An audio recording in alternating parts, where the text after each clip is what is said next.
Ritual Madness Podcast! The best of the underground! Make madness your ritual!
Shit, here they come, the motherfucking scene police. Woo woo. It is Friday. It is Ritual Madness Podcast. Thank you for joining us. Do me a favor, check out Lowbrow Saints Tattoo Collective, 3500 Minnehaha Avenue, Minneapolis. Let me see here, 612-353-4755, or shoot them an email, lowbrowsaints@gmail.com. Hours are Tuesday through Saturday, 12 to 7 p.m.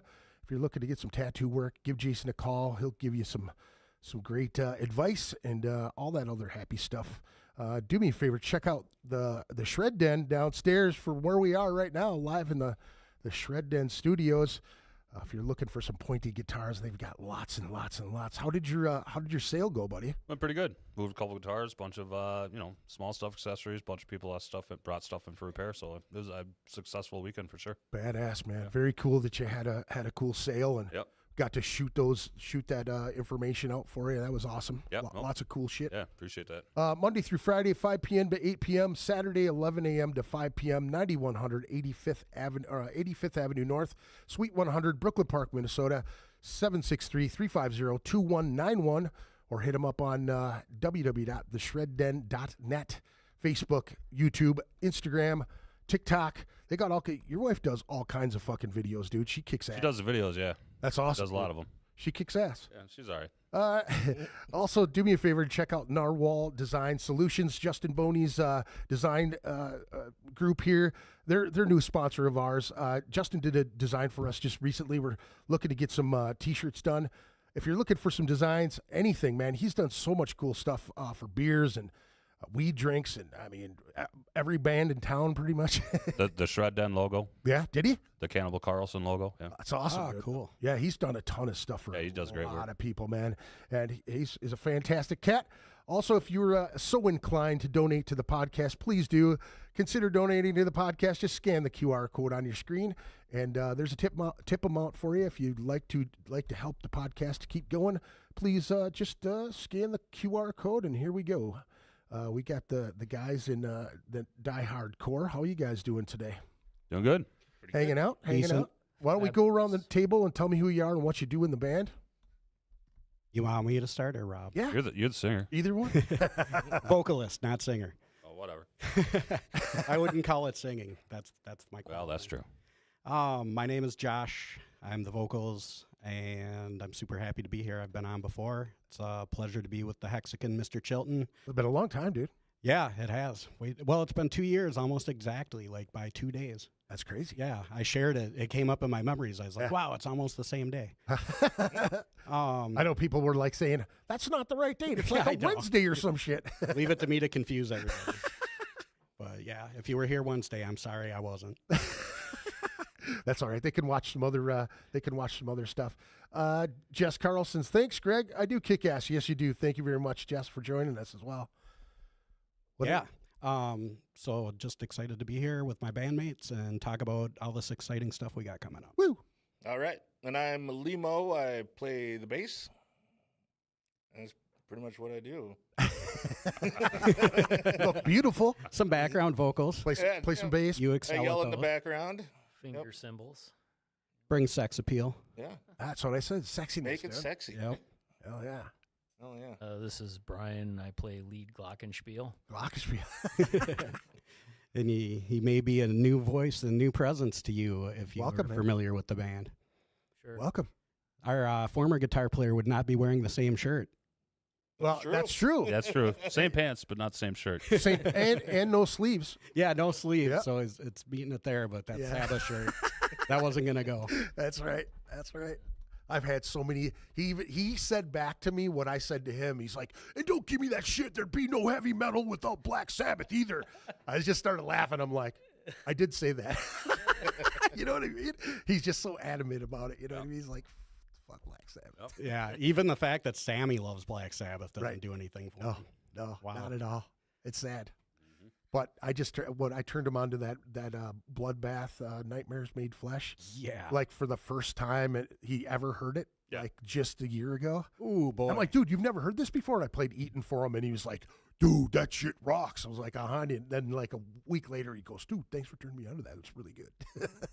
That's one of the most. Yeah, sorry. He doesn't switch it up too much. No, he doesn't switch it up at all. He's still listening to what he did when he was 12. Yeah. I don't think he's heard a new band since. King Diamond. Yeah. What else? King Diamond, Metallica, Ride the Lightning, and Sleep Token. oh god, He only fits Go. those in when he's not listening to the latest local releases. Yes. Right. I mean, he's fanatical for that. Yeah. local Tannic.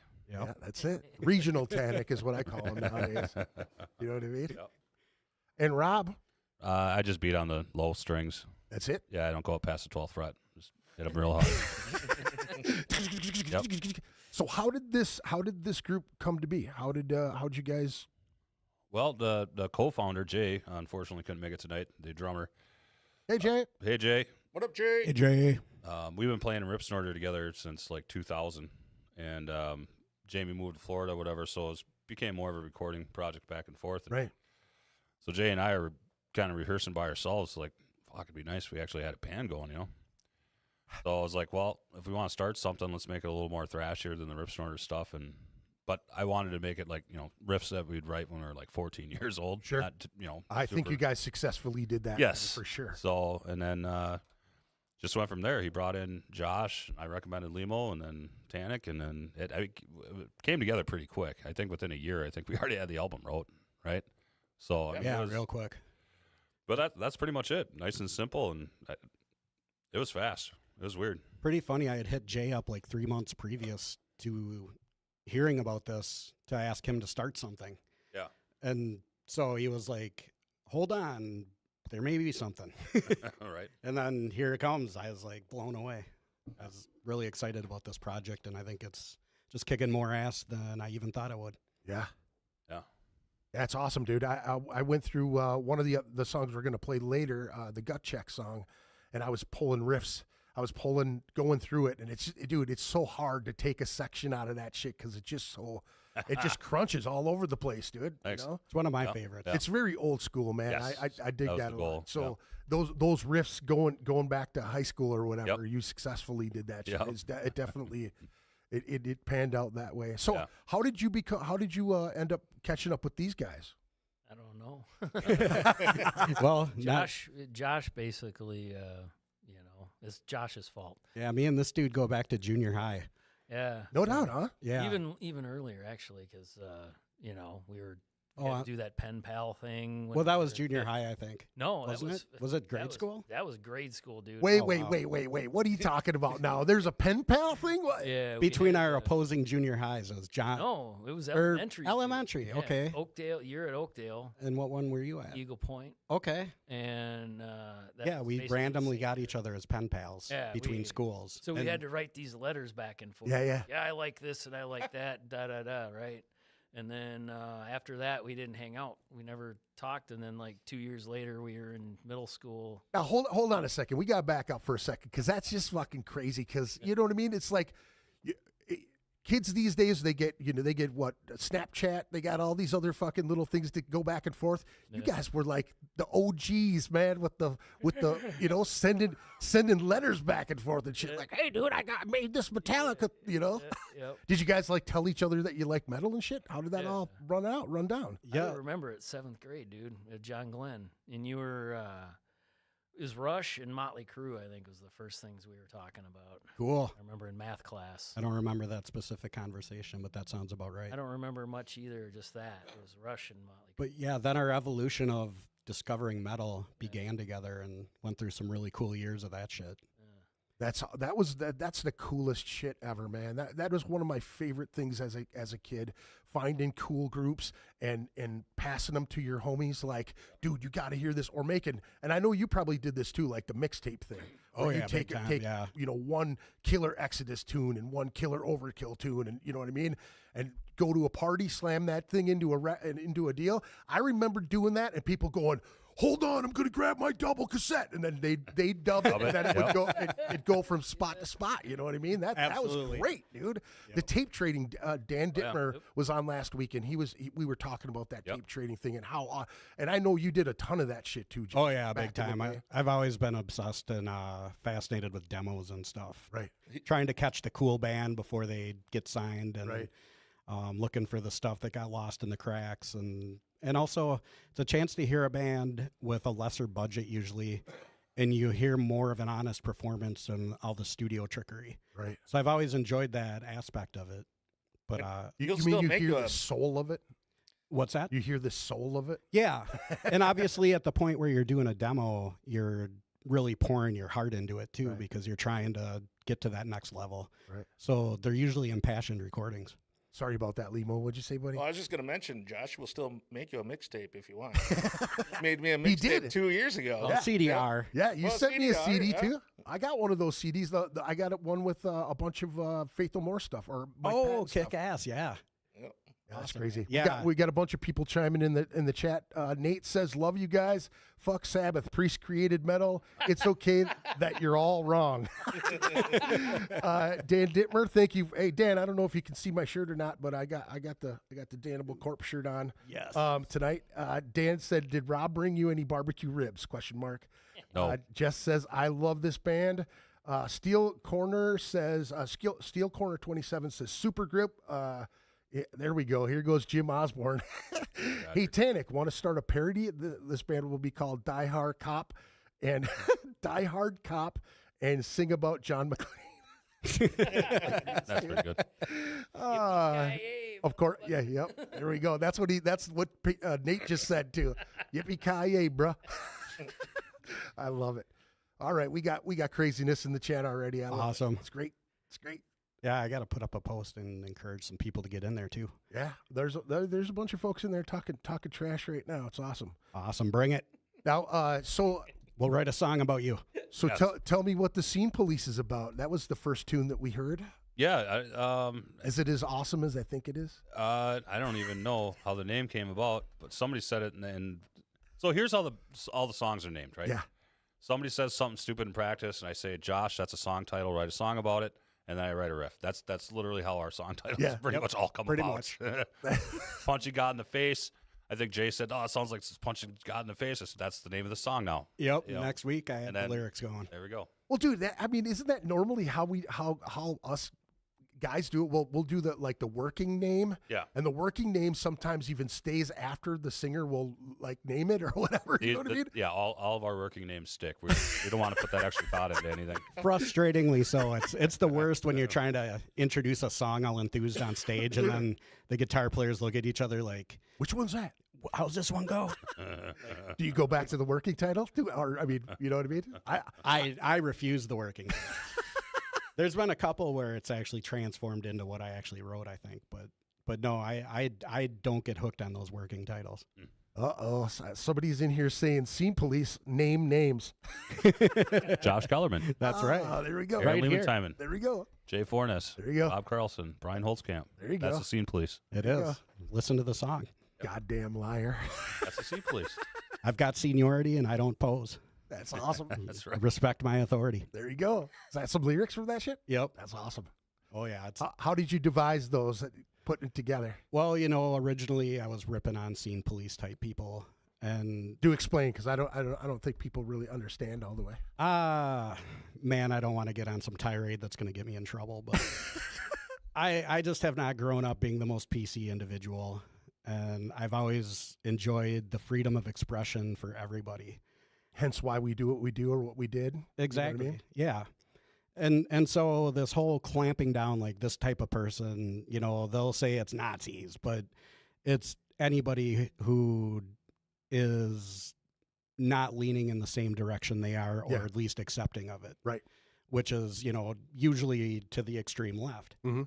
And so anybody that is not flowing with their vibe, it seems they don't want them at the shows. Right. And I find that frustrating. I've got friends of all ilks of life Right. who I would love to come out and experience the music. Right.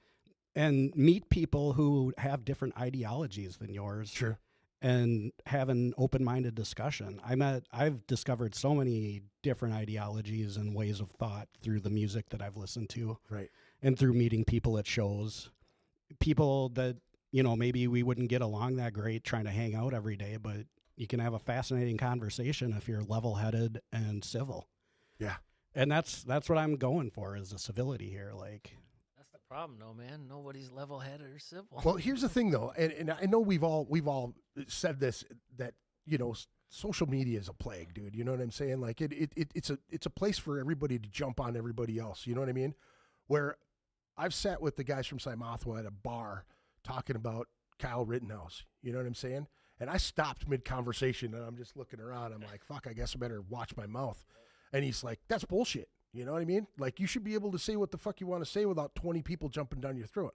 They're not going to jump on you right in front of your face. They're going to run around and try to, shit on you or try to make you look less, you know what I mean? Because they believe one thing and you believe another, you know what I mean? That's the harshest thing about it, is that you can say how you feel, and 300 motherfuckers will jump on your back and make you feel like shit. You know what I'm saying?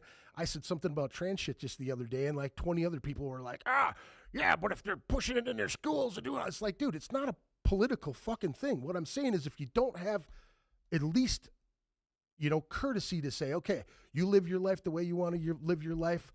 You know what I'm saying? Like, if you're coming after kids, I don't care who you are. Let's go after the church first of all. You know what I'm saying? Yeah. Like, they're the ones fucking the kids around here. You know what I'm saying? Oh shit. But again, everybody has their opinions and they want to throw it out there. I deleted that post, by the way, and I always hate doing that because it makes me feel like, I can't say what I want to say. But then it's not about what I'm doing. You know what I mean? It's not about the podcast. I don't want the podcast to suffer. I don't want my friends' bands to suffer because I got a big mouth, but I share all of their shit. You know what I'm saying? Yeah. It's just one of those things that it's unfortunate, and I think social media is a plague when it comes to that. You can't have genuine conversations anymore because a lot of times people want to yap their yap all the time, and they're not ready to get punched in the mouth. You know what I'm saying? true. Or they got their phone in their hand, and they got the 9 and the 1, and they're ready for you to do something stupid. You know what I'm saying? It's silly these days. Yeah, Well, I think the social media part of it gave a lot of people power that might not have had power growing up, or maybe they're Right. picked on or something, and all of a sudden, that's more where my thing comes in about the scene police thing. Yeah, there's ways to handle shit if Sure. people are fucking wrong or whatever, but there's people out there that literally pat themselves on the back or pound their chest, and Yeah. those are the kind of people that I think that the scene police, that song was about, the people that are just kind of putting themselves up on a pedestal, like they run some shit around here. It's like nobody runs fucking anything around here. Nothing. You know what I mean? Yeah. Nothing. No, nobody runs shit, Nothing. dude. So I mean, you know, that's kind of what I take of that, and I don't pay attention to that. You know, maybe some fucking old don't care anymore either, but you know, it's like, who's got time for that? But it seems like a lot of people still do somehow. Yeah, Yeah. I do my best not to pay attention to it. Yeah. Just aggravating. It's rough too, you know what I mean? Because you want to support people, you want to, you know, but again, some people get way overzealous with things, and it bleeds. I always think about, you know, when we were coming up, it's like I never wanted to make the rest of my guy as hard headed and as much as I love to fuck with people or fight with people, you know what I'm saying? I never wanted my guys to suffer because of some dumb shit that I did. You know what I mean? Right. And it was always a kind of an unwritten thing with us. Like, if you're going to talk shit, say it in the studio and keep it in the studio, unless you got huge balls and you're going to stand right in front of that band and flap your gums. You know what I mean? Or whoever else. You know what I mean? It's like, it's just silly, man. It's so silly. Like, we're all old guys. You know what I mean? We're not going to go and, you know, cause a ruckus and, you know. It's just when you have a different ideology or a different look at opinion, anything, people seem to want to call you this, that, or you're supporting the negative part of it. And I think we need more scene police. Yeah. I mean, songs about things like that.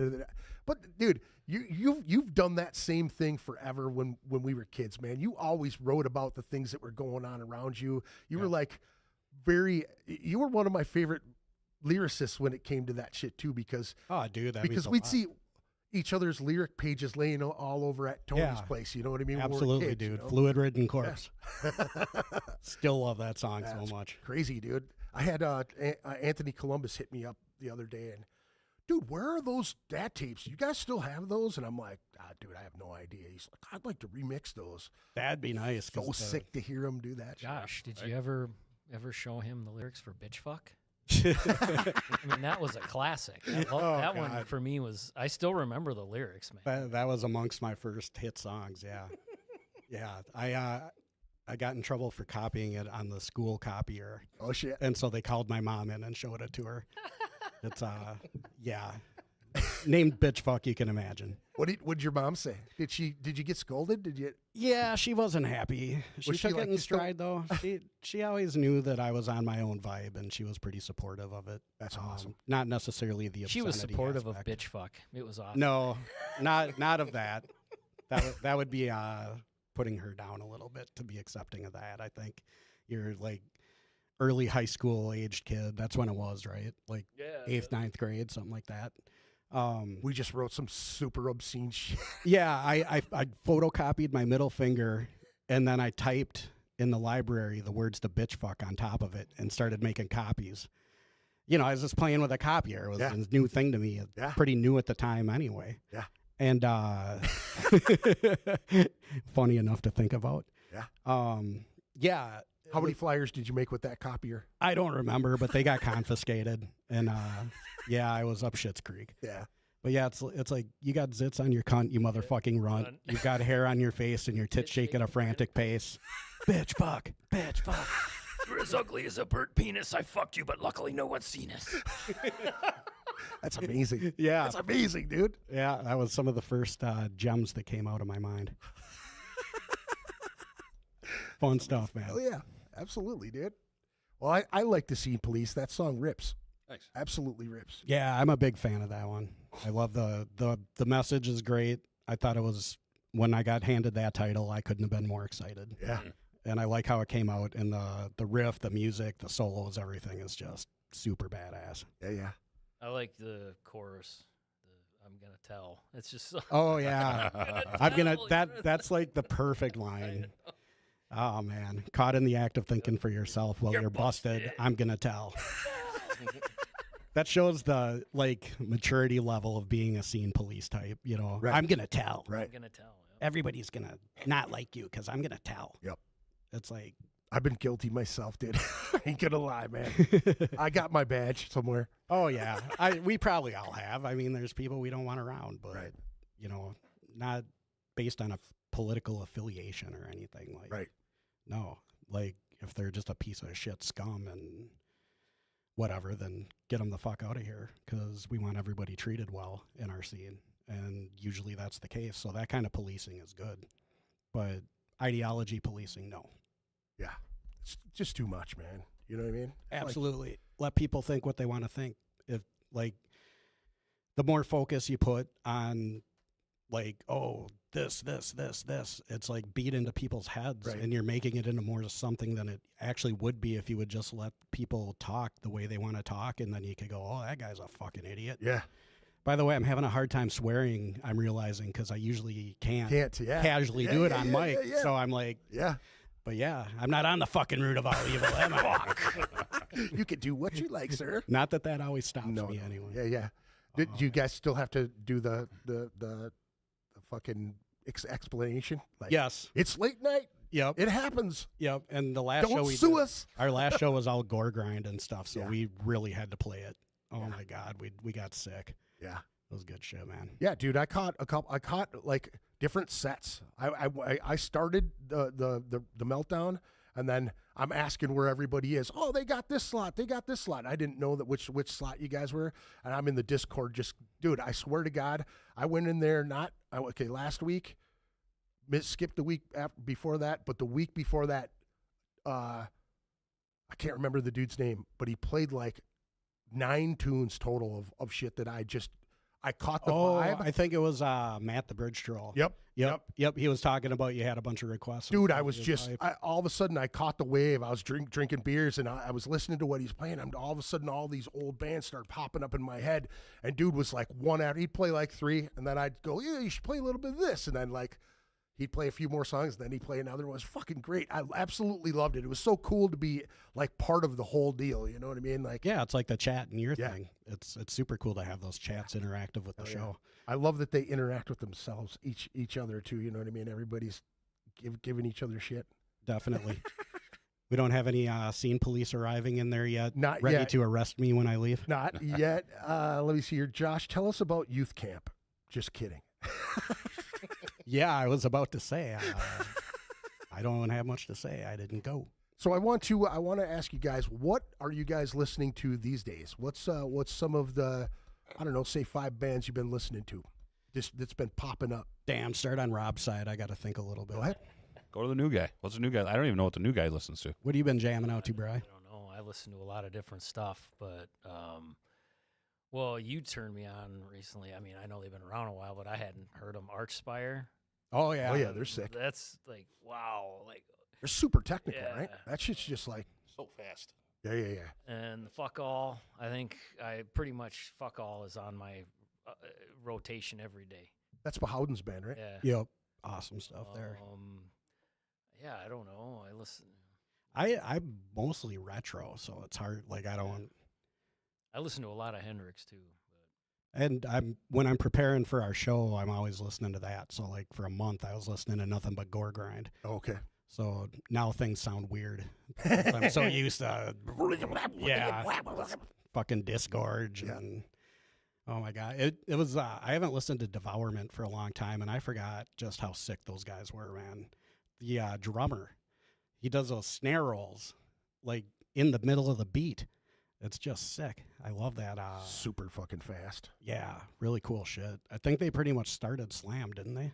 I think they were kind of the credit that back to Suffocation, probably. Oh more than yeah, anything.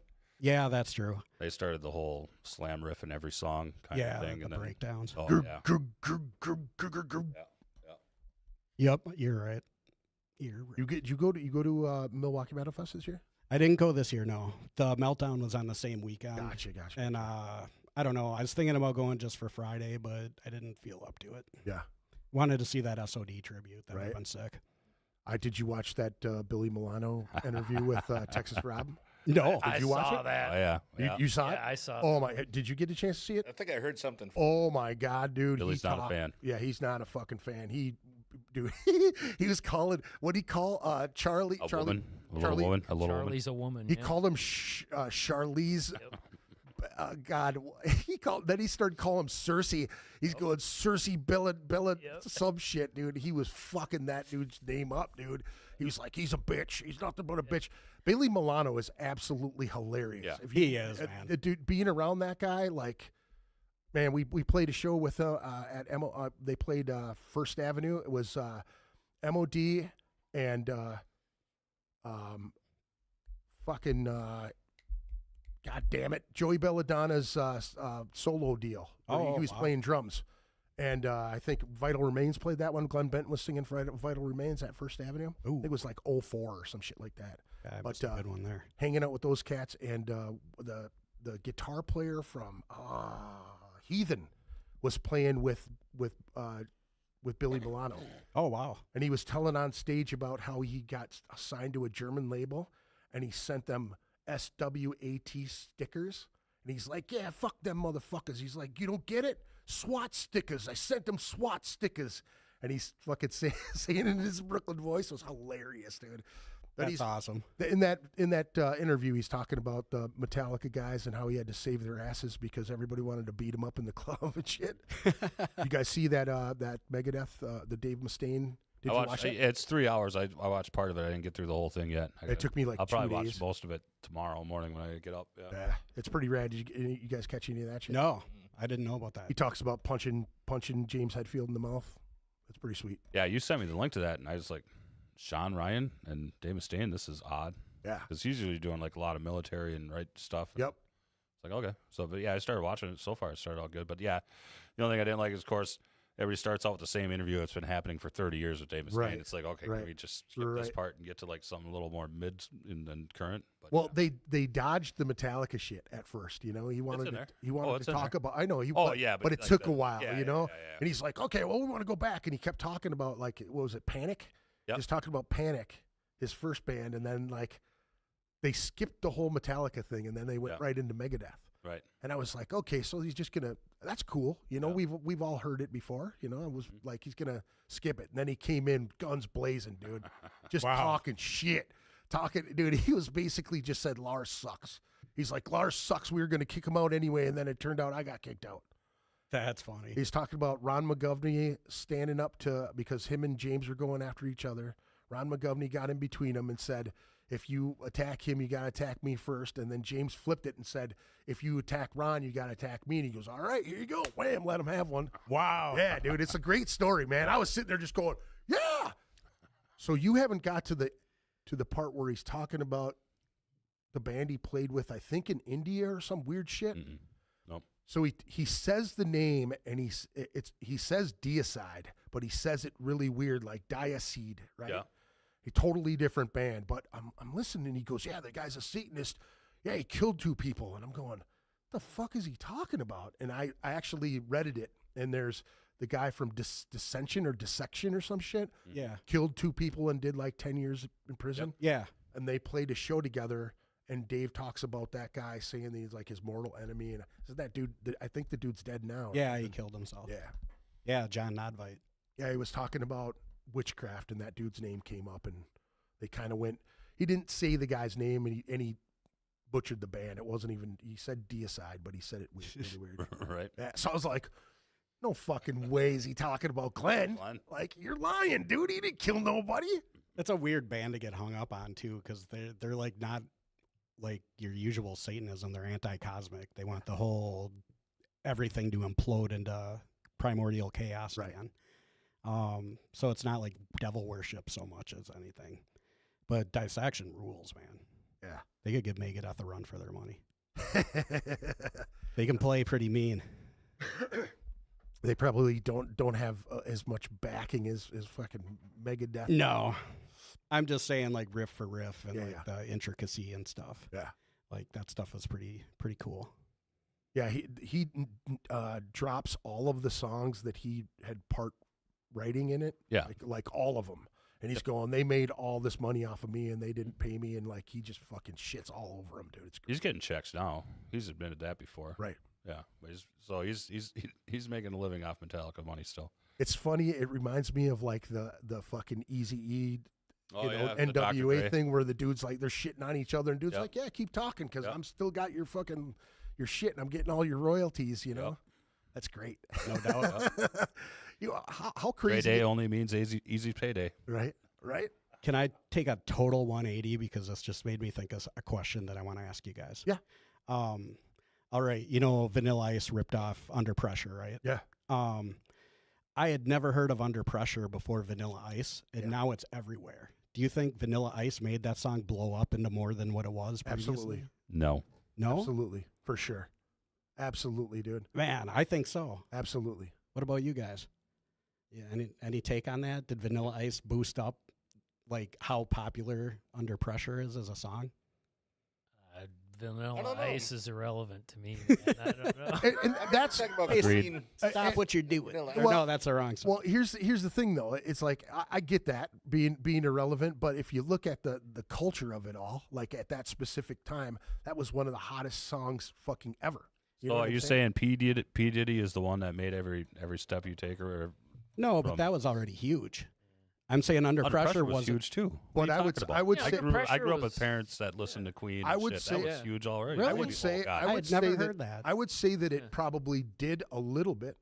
I would for say the that. new Sure, generation. okay, so yeah, it's bringing attention to it. Sure. But his question was, do you think it blew up because of that? I No, don't think it blew up. Not Yeah. simply because of it, but I think it inflated it. Personally. To go back and check out the original. Yeah, and there was, on the news about the lawsuit and everything, and so The riff- everybody's hearing about the Queen song. Dude, the riff was what fucked me up. Is because it doesn't.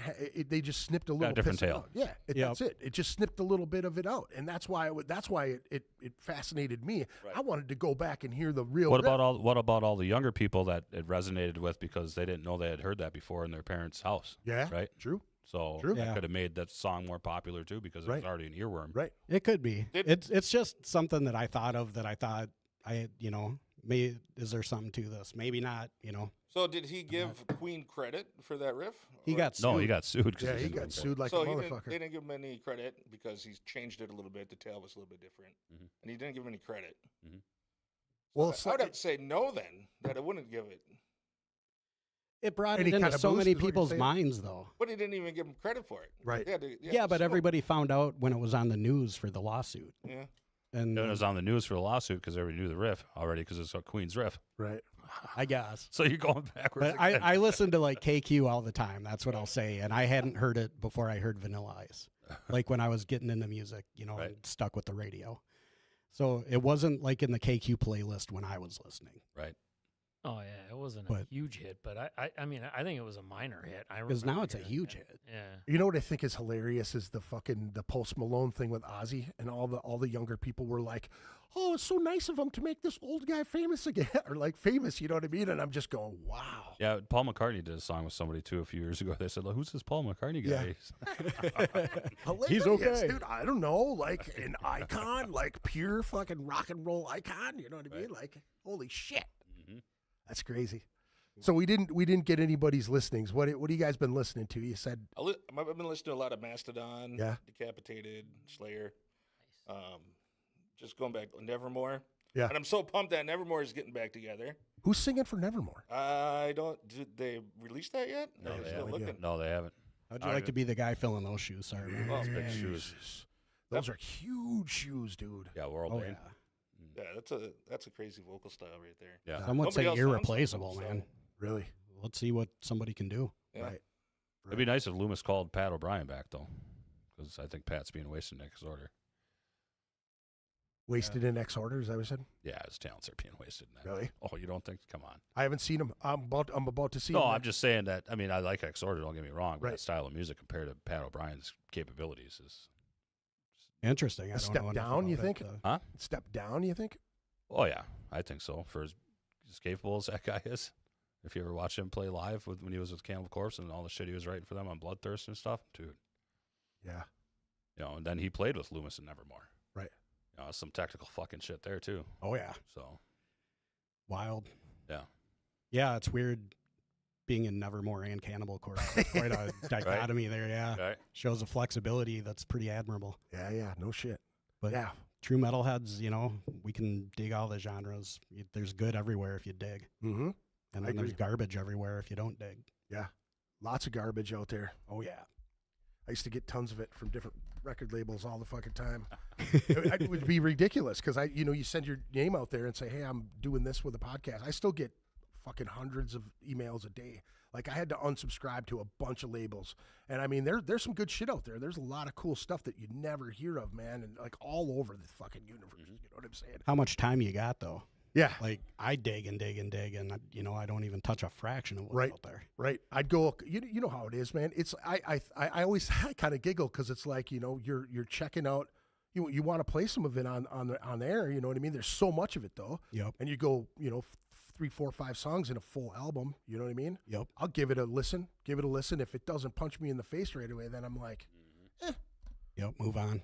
but what I think of the Horror of Bethlehem. Them cats, you ever heard of those guys? I think they're from Indiana. No, that's a brutal name. Dude, they're fucking badass. And I just stumbled on them, and all of a sudden I'm like, I wanted to get them here to play at the Skyway when I was booking at the Skyway. I wanted to get them over here, but they weren't touring at the time. I think they're touring now, but check those guys out. They're Wow. they're pretty heavy. Black? Dark, black Black Black and and Thrash, Death. maybe. Yep. Yeah, Cool. we'll say that. Yeah, Great name. yeah. Don't you think? Glutton's played with him a couple times. Have you? We've crossed paths before. Really? Ooh, cool. Yep. Out that way? Oh, where the fuck was it? I have to look Milwaukee, at it. maybe? No, maybe Milwaukee. Chicago? I'll have to go back through some flyers. But yeah, we've crossed paths a couple times. I know that.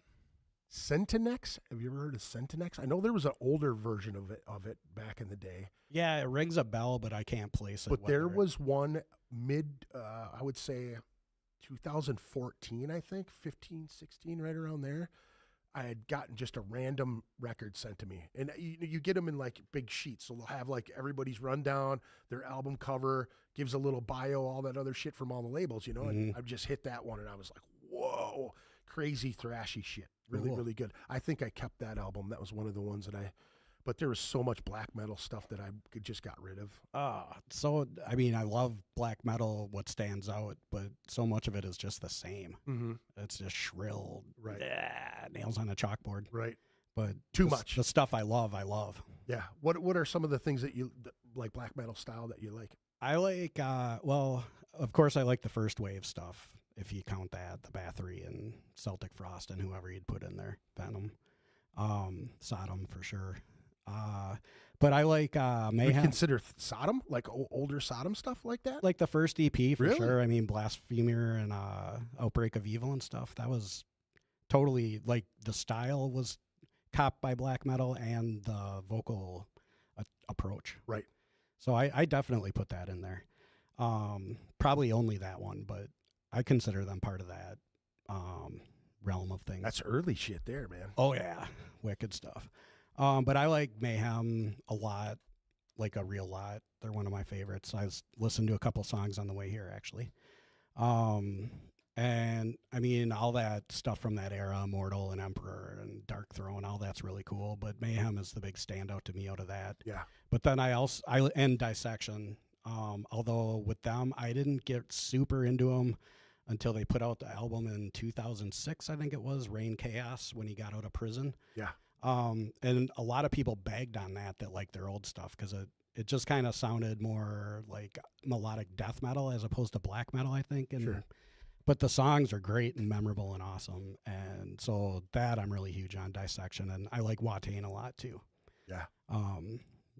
They're another band. They get slagged a lot. I don't know why, if it's because of their super evil thing or what it is, but people love to hate Watain. Dude, I just remember Sean Jensen telling me about him seeing Watain at Station 4, and he's like, the whole place just smelled like rot. They had, like, Dude, it was hell.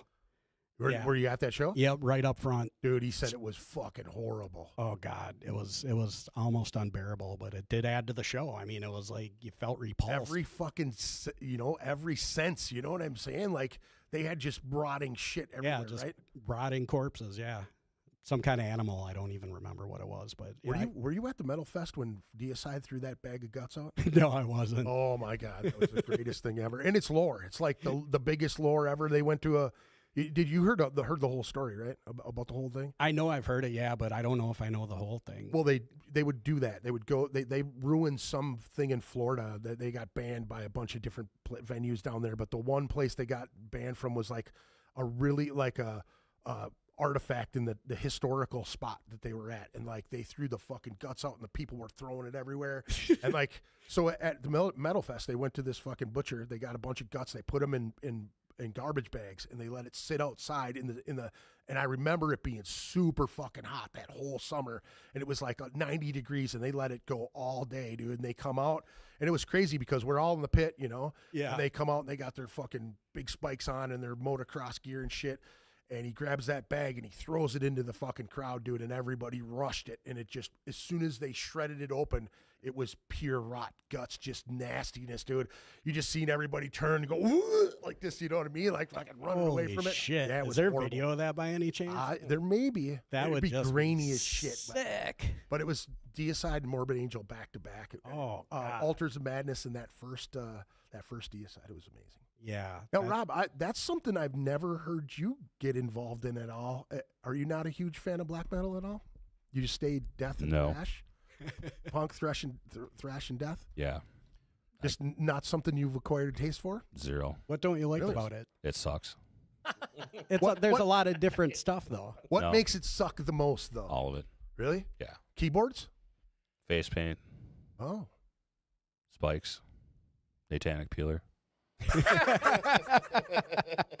You hear that, Tannic? You hear that? He's talking trash over here, bud. Satan. Oh, that's I just never got into it. I started out with the thrash, went to the death metal, so the whole black metal thing never appealed to me. By the time I was younger and the death metal stuff had started getting past the kind of just fast, low thrash, right? Yeah. They started getting more technical by the time I heard anything about black metal. Black metal was just... Yeah. The tremolo I picking, could never get into it at all, Yeah. ever. I tried. I bought one Mayhem record, and I was like, no. They're all different, though. That's what I would say. Yeah. Because you can't write the whole thing off just because of how one sounds. No, I did. How about you, Limo? You I dabble in it. Yeah? I like Old Man's Child, Emperor, they're Nagar. doing some reunion stuff, right? That Old Man Child. Are they really? I thought they were. I think I heard that, too. Really? It's like just a couple shows, but they're supposed to be doing. Like, dude came back and they're writing another album, from what I think I remember. Well, that's I'm a stoner, so it could have been some totally other band. But and you said Borknagar? Yeah, Borknagar. Yep. And I like the blackened thrash, like Skeleton Witch, that kind of stuff. Yeah. And I really like Skeleton Witch's last album that came out with the guy from Minnesota singing. Oh, really? Yeah. I don't know if That I've heard didn't that one. get a lot of praise. Like, nobody liked that album. I didn't know about But that. I go back and I listen to that album all the time when I'm working out. No shit. Oh, yeah. Huh. Yeah, it's good. Who's the Minnesota dude? Was Was he in any bands or anything? Or is he just... Yeah, he was in Skeleton Witch. That's his first band, and he's from Minnesota. Ended up in Skeleton. I don't know. I don't know his history, but I know he's from Minnesota. Yeah. Interesting. I'll have to Have to check look that out. shit up. Yeah. Look it up. Brian, how about you? Did you get into any black metals? The old school, Venom.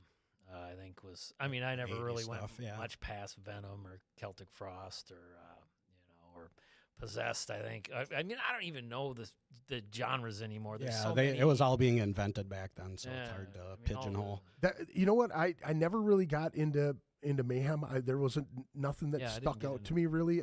When I listened to it, I'd have to go back and listen again. But Satyricon was one that actually really stuck with me. Good band, yeah. And I liked, and I know the purists of Satyricon love the early stuff, and I like the Fuel by Hatred album. That one, Okay, yeah, that's Beyond, I like that. And what is that? What is it?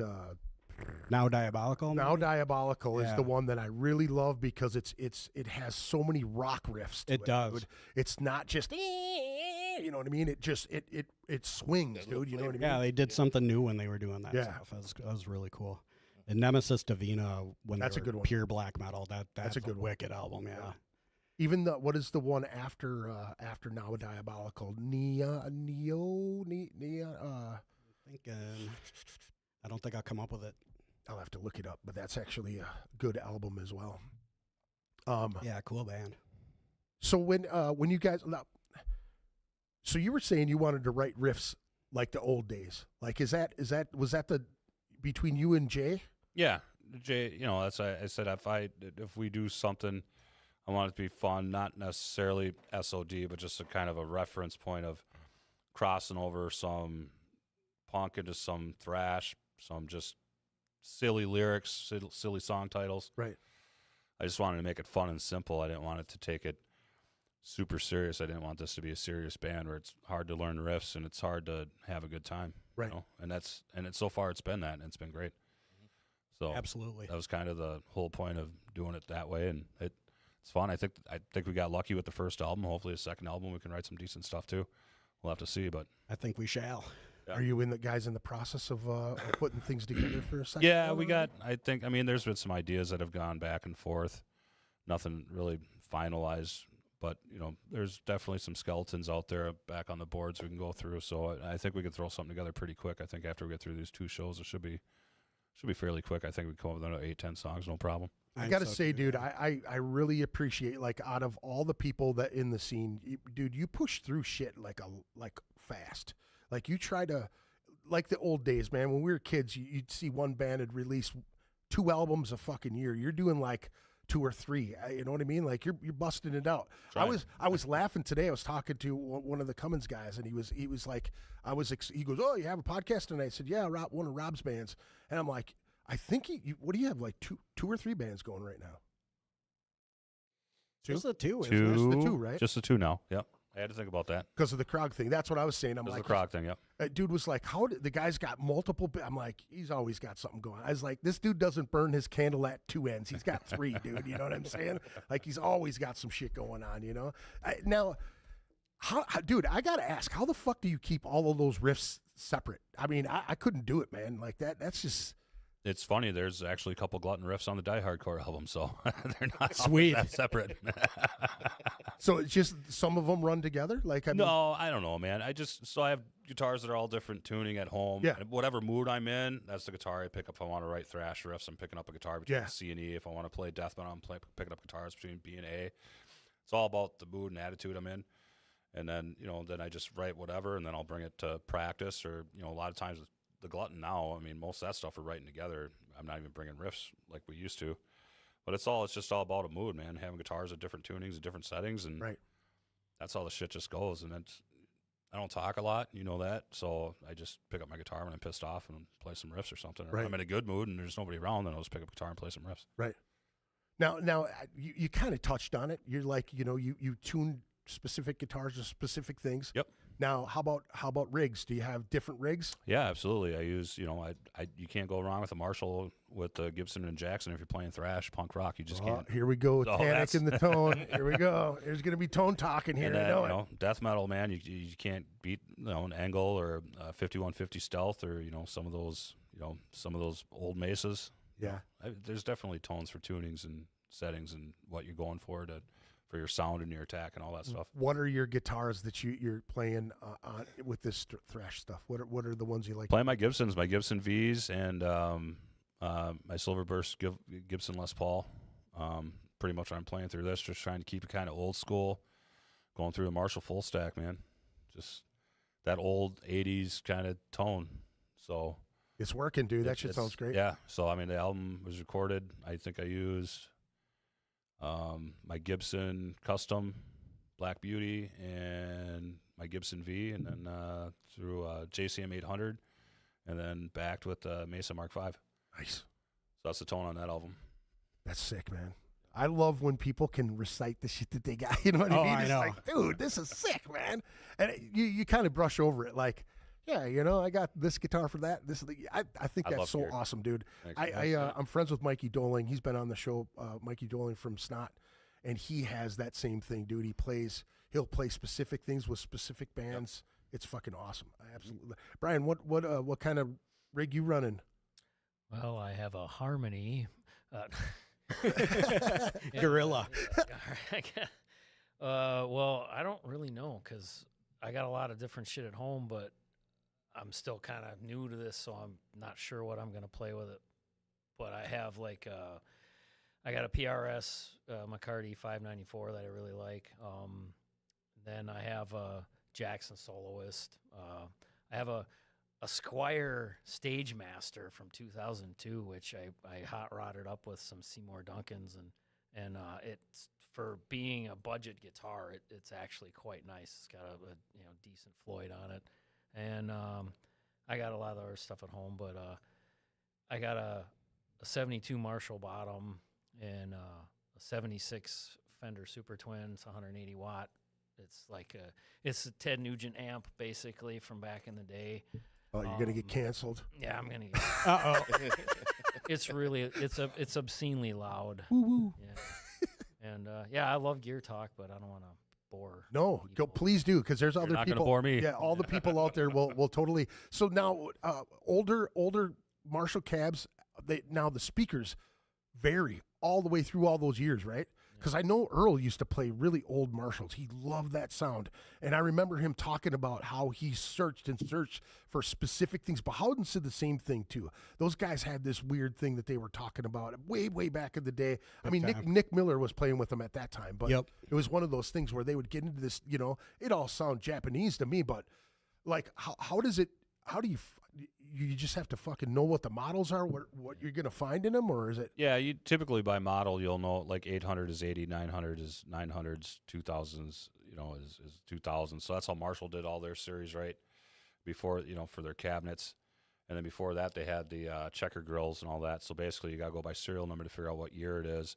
And then Marshall was actually one of the pretty consistent brands that had a lot of the same specs for all their same eras. Right. So Marshall's pretty easy to figure out. If you can get a year, you can figure out, what speakers are in it and all that stuff. A lot of other brands are harder to figure out because they were just so inconsistent at the time. But yeah, I mean, definitely, different eras have different materials, different craftsmanship, different, hardware, electronics, speakers, all that stuff. Right. Yeah, I think the vintage stuff has definitely got a different sound than what's made brand new. I mean, the cab I have. Cabinet wise, sure, I can agree with that for sure. Yeah. The cab I have, it's got the original greenbacks in it. Damn. And yeah, I re-Tolexed it and put all new checker grill on it. But for 72, for being that old, I mean, the speakers still work. None of them are fried, and I can turn the shit way up loud. That fucker's as old as I am. That's awesome, dude. Yeah, it's Yep. as old as I am too. Us Yeah, too, it's yeah. Sick, like- dude. Yeah, I'm like, wow, this thing was made when I was born, man. Right. And I'm like, holy crap! I don't know how I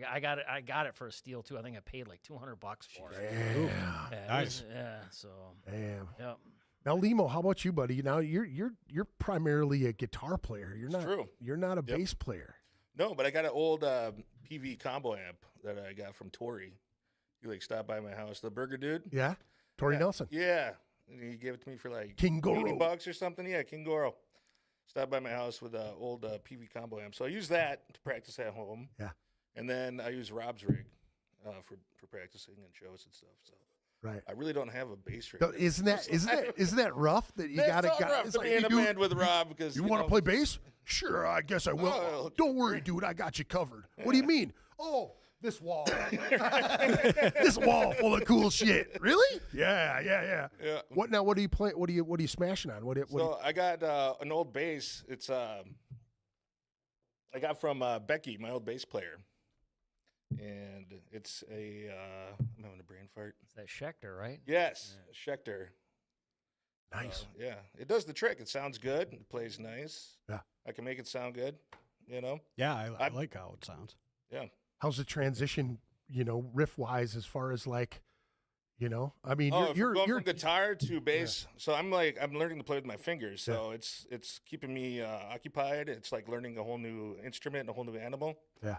Locking in with Jay on the drums, doing stuff because he's a pocket player. He's a consistent drummer in the pocket. So just locking in with him, trying to figure out what to play around Rob's riffs. Do I match him or do I do something else? Yeah. So it's just. Whatever I come to mind, whatever sounds good. How do you feel like right off the cuff? Like, do you normally as a guitar player follow the riffs more, or do you pull off? Pretty much, for the most part, I'm following the riffs, but I do kind of try to branch out as much as I can. You do that quite a bit on the album, which I appreciate in live too. Is that you're not exclusively following the riff. You on the fourth bar, you actually kind of go up a key or something behind it. I mean, that really stands out a lot. I agree. That adds a lot. Yeah, you do a lot more than just follow the riff for sure. On most but of that songs. would be kind of the mentality of a guitar player though too, because you want to harmonize with all that shit, right? That's usually how that makes it that much cooler. Fucking A, that's real cool. Yeah. Did you ever notice the ripping bass solo, Greg? I did He's not. got a bass solo in there. Yeah, Rob was like, and then we're gonna put a bass solo here. I'm like, oh, thanks, Rob. I don't even play lead guitar. It's awesome. Now I gotta play lead bass. So what song is that pulled one in? something out of. I think it's in Gut Check. Yeah, it's Gut Good Check. check. Yeah, it's a track that I Build up part. It's early. It's early in the thing, isn't it? Oh, it's right before the guitar solo. Yeah. Okay. It's like a big build up and leads Lemo's up to going it. off. I did hear it. Yeah. I did hear it. It's fun. I did hear Good it. stuff. Yeah, it's a lot of fun. So I just I'm having a lot of fun. It's like my therapy. Go hang out with these cats and write some music and play shows, merch. Are you doing guitar in any other bands right now? I'm hanging out with Dennis, so I go over to Dennis's house, and Dennis says hi, by the way. Yeah. He said to tell you hi. Yeah. So I have to say hi from Dennis Curran. Yep. So I've been the going over. semtexual. Yeah, the Semtexual. Yeah. Yeah, so I've been going over there like every other Saturday, and we're just like writing riffs and just recording right away, and we're just doing a studio project. Yeah. So Dude. that's my other therapy. That guy's a riff king, man. Oh man, he's amazing. You jammed with him too, right? Yeah, did Semtex and Black Flood Diesel. Did briefly. everybody jam with him here? I have not. No. Oh shit. Nope, I've had my time with Dennis, and I love the guy. Yeah. Yeah, he's fucking awesome, man. He's a fantastic guitar player. He just has He is, man. crazy ideas all the time too, man. Yeah. Yeah, and he's a good engineer as well. Yeah. Like that guy knows computers. Computers, fucking all that shit. Oh, I yeah. call him all the time. I feel bad because I bug him all the time. Oh, dude, I shit you not. I sent him a message on Facebook, and it's like a week, and then he got back to me, and I was totally cool that I knew he was super busy, and he's like, just give me a call, and I go, dude, I don't save your number, and he's like, why? And I go, because I'll bug you every single fucking day. About, hey, so I'm working on this thing, and my computer's acting goofy. Dude, I seriously, like within the last 4 months, I probably hit him up 20 times just going, dude, I'm having problems. Tell me. And he'll shoot me things like, did you turn it on and off? You know what I mean? Super network dude, Yep. Always got to start there. So are you doing other projects? Or are you just working on the recording thing right now? Just this right now, yeah. Yeah. So just playing bass in Diehardcorps and just doing the studio project, and that's enough for me. Yeah, there you go. Brian, are you doing any other projects besides this one? I'm into Medium. Awesome. And we're kind of in hiatus right now. I think a lot of people know. With Tom? Yeah, Yeah. Tom had the quadruple bypass. How's he doing? He's doing good, I think. I mean, he seems to be doing well. He's had a little bit of a setback recently. He had like an infection and shit. Yeah, but he's come back from that. He's doing quite well, I think. He's chomping at the bit. I know that. Because that's the thing is before that went down, we had a bunch of material we were working on. We were getting ready to record, and once that happened, we just kind of had to put it aside. But he managed to. Gallo Glass Scourge, they got new stuff they're working on too. So, and he actually got all that tracking done before he had to go under the knife. So they've got something coming too. So everybody look out for that. Yeah. But yeah, so once he's ready, which hopefully, I don't know. Maybe Yeah, man. Hopefully he month. heals up good, man. Tom's a good people, man. Yeah, he's good people. So I think hopefully within a month we'll be able to start getting back together and working on stuff. Oh yeah. Yeah. I can't wait. One of my favorite bands about town. Yeah. Yeah, I quite like them. Good stuff. Let's see here. I want to make sure we touched on these shows. I want to put this up. Saturday, June 14th, Mellow Harsher, Inhuman Scourge. That's their CD release party. Yeah, Human Scourge's CD release show. Yep, and Mellow Harsher's Scooter's band from Wisconsin, from Madison, used to do Disabler with White Copy Sox. Eater. Yep. Yep. Includes Jib from Deterioration, correct? I believe so. Oh, yeah. nice. That's an awesome touch. Oh, yeah, hell yeah. So yeah, that's gonna be a sick show. I'm looking forward to that one. And then it's Slag and you guys. Yep. Yeah. Let me see here. Doors are at 6 p.m. Show is at 6:30. $15 cover, all ages, at the Pillar Forum on Central Avenue. Where the fuck is that at? Over by Clash, if I understand correctly. I haven't been there, but I checked it out. It's pretty cool. All ages. They got a skate shop in there. They do coffee nice. and beer and wine and all that. So You can have Yeah. adult beverage while Yeah. you watch people Yep. fall down and shit. right. Oh, yeah, and then you now you just released this one, Josh, right? This is a mixture. You and Matt Parkins are doing this one. Oh, the festival, Yeah. yes. Let me open up my phone. I've got the If you've got the band list. fire it up. Saturday, July 19th. I can actually probably pull it up here. It's a good festival. Yeah, it looks good. How did that all come together? Like, dude, how long has it been now? It's got to be a couple years now that you've been doing shows, right? Oh, even more, I Like think. putting things back together. Going back to the North Star, and they probably haven't even been around for a couple years now. Although my inner timeline sucks. I hope I'm not wrong about that. Yeah, Matt hit me up and asked me if I wanted to do a festival with them just because we were, both having fun booking shows and stuff here and there. And I was like, yeah, it's a cool idea. Let's do it. And I went and met with the Eagles, Dan at Eagles 34. And I gave him the idea. I was basing it off Brad Miller's old Doomfest. Yeah. He used to use the 2 rooms. Yep. And so I figured, cool, they've done it before. I brought it up to the guy. He was all about it. And here it is, 14 bands like on the bill before, it was like we didn't even stop to think about who to ask. And all of a sudden the whole thing was Everybody- filled up. Yeah, Everybody you hit up said yes. pretty much, yeah. and then like good opportunities like Towering Abomination needed a date and Rob got it hooked up. Oh, yeah. And so then, of course, Those guys absolutely smash. Oh, love man, that they're band. brutal, yeah. They're great. yeah, Absolutely so great. I'm really excited for that. The Edmonton Offensive is going to be doing their first show, and that's a sick lineup. I That's went and watched Jake, them practice. Jake Yep. Martin. Yeah, Jake Martin, Wes. Jake LeMay on drums Yep, Jake LeMay. from Sick Fuck. Yep. And Dane. Nick Kolziski. Oh, Nichols. I always Yep, screw up his yep, last yep, name. Yep. Yep. All-star lineup for sure, man. Yeah. Yeah, that sounds like it. We got some Massive Shadow. Yeah, that's Josh Stussey's black metal band. Oh, so nice. Rob will be right up front for that one. Bare Knuckle Brawl. Where are they from? I don't know where they're from. Aaron Ryan's playing drums for them. Oh, nice. They're old school thrash. Oh yeah, So cool. Major Malfunction. Another old school thrash band. My buddy Nate's the singer. Well, pals with all of them. With me and Nate are pretty tight. He's a goofball, and it comes across in his music, and gotta it's a love lot of fun. Yeah, When people are having fun, that's the best shit to watch up there, man. When people are smiling and enjoying it, big getting the time. crowd into it. That was some of my favorite shit with Disabler. You know what I mean? Yep. Those guys going back and forth with each other and Yep. talking shit. It was Yep. so much fun. That rules. I wish I would have seen that stuff. Better Broken. We just had those guys on the podcast not too long ago. Yeah, Rutherford.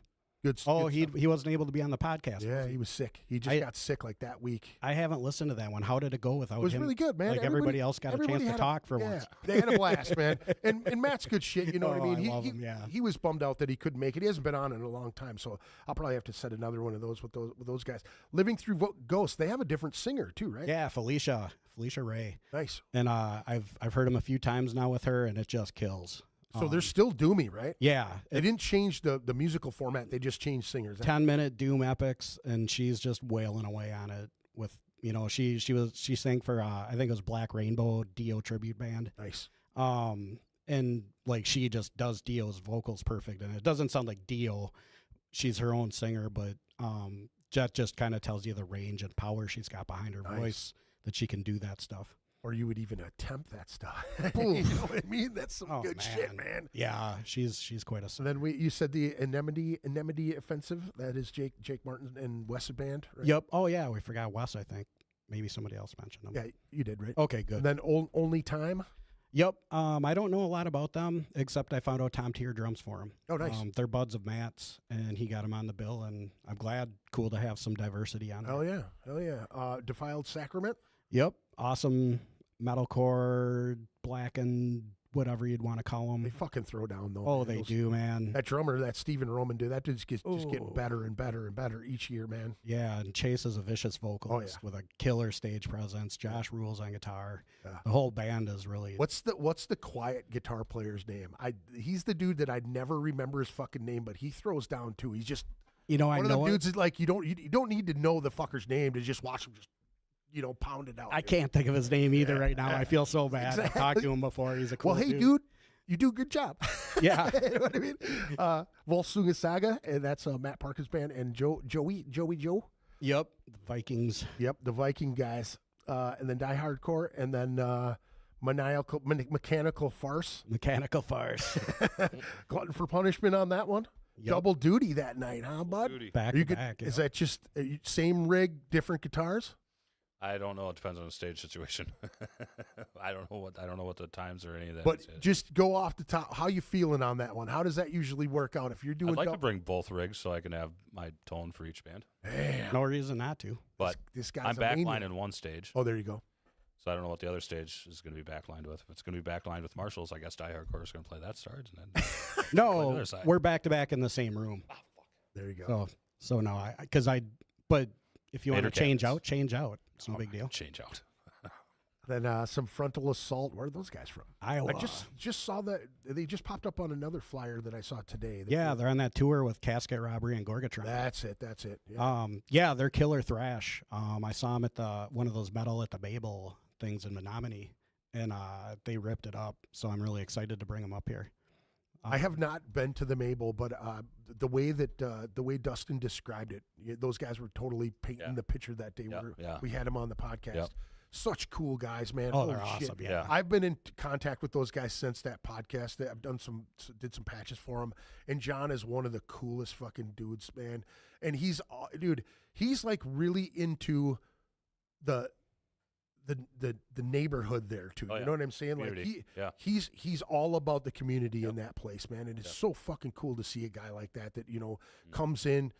Dude's gone to college for fucking making beer. Now, Yep. that's a whole. You're from Wisconsin, right? You go. What do you What are you you doing? fucking Go learn to how to college? make beer, man. You learn how to make fantastic beer, Either that or cheese. right? You got two to choose from. Right. Yep.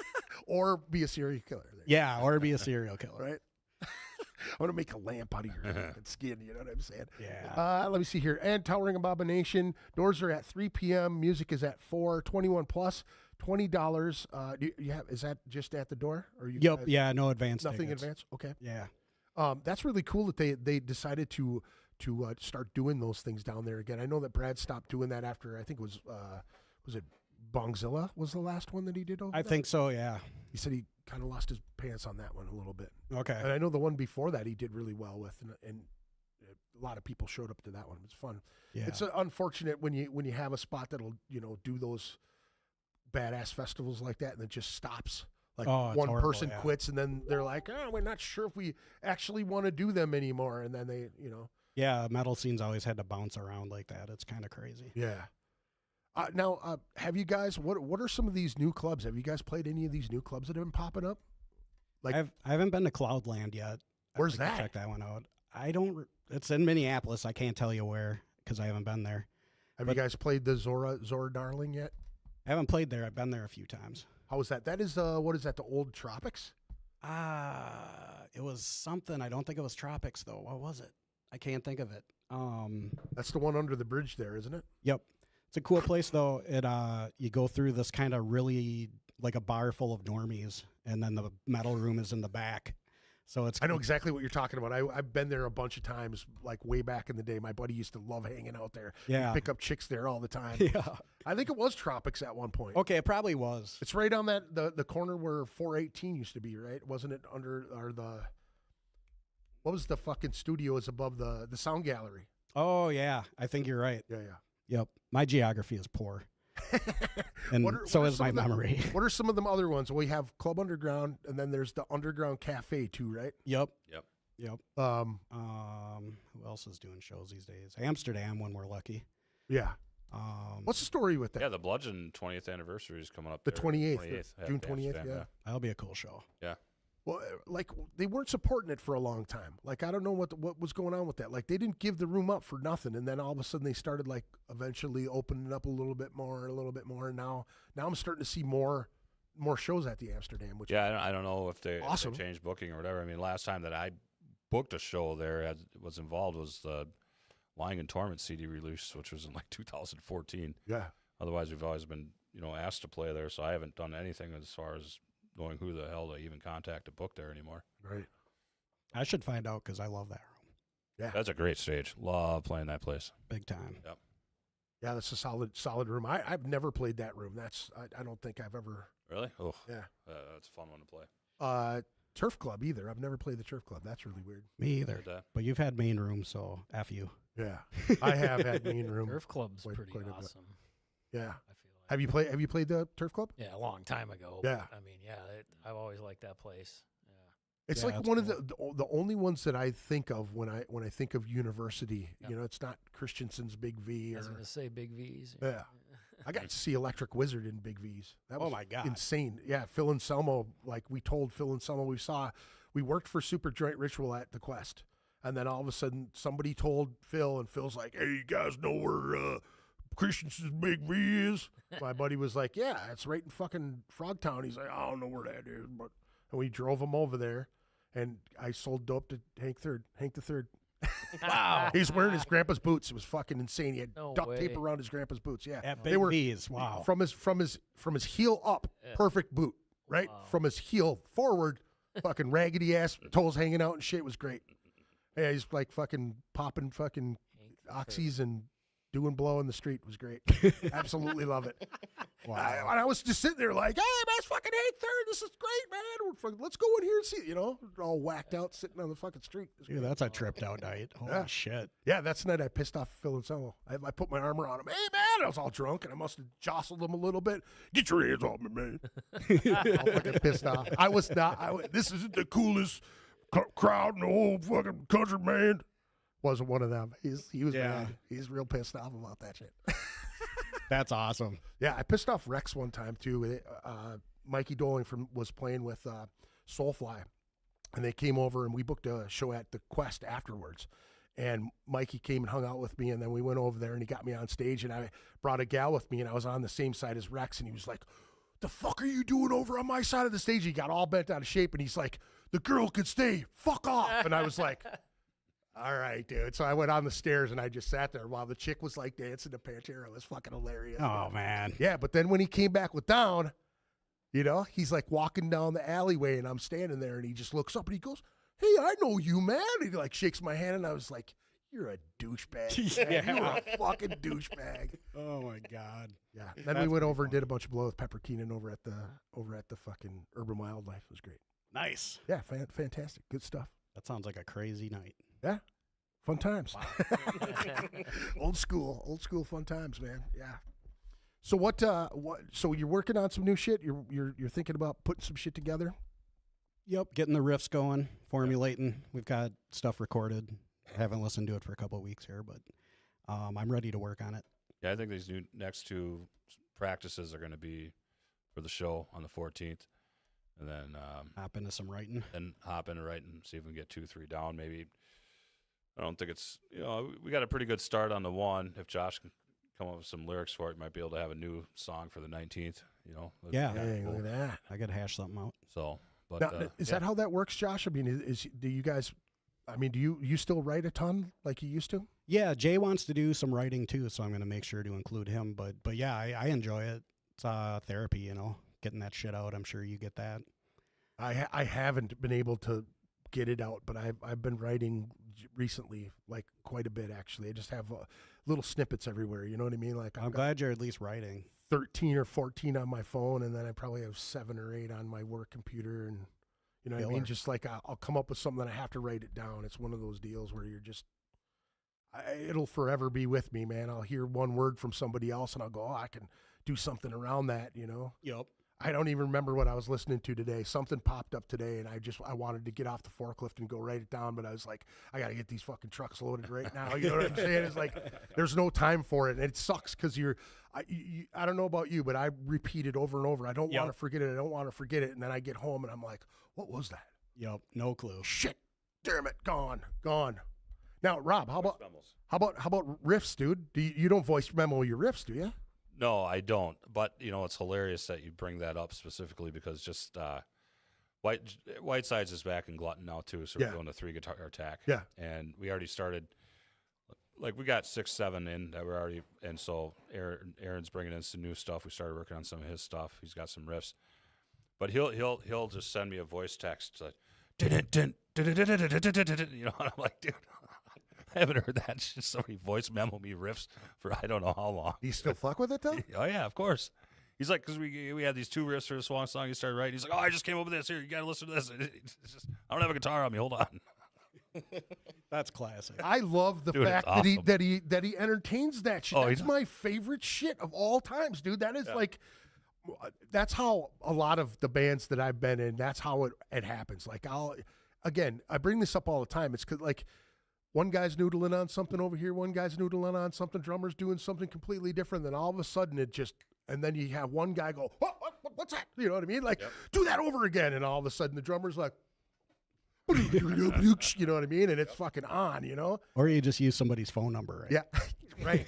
Yeah, that's crazy, dude. Yeah, that's funny shit right there too. Yeah, I that's such a weird thing, man. It's so crazy. Which song was that?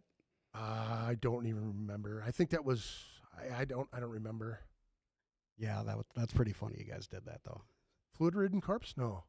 That'd be awesome. Or Horrid Bloody Whim, one of the two. Anyway, yeah, that's weird. I just talked about that the other week about seeing Joey Jordison after all the years of not seeing him and him walking off of his bus and him going, Greg fucking Chilton, and then he goes, do,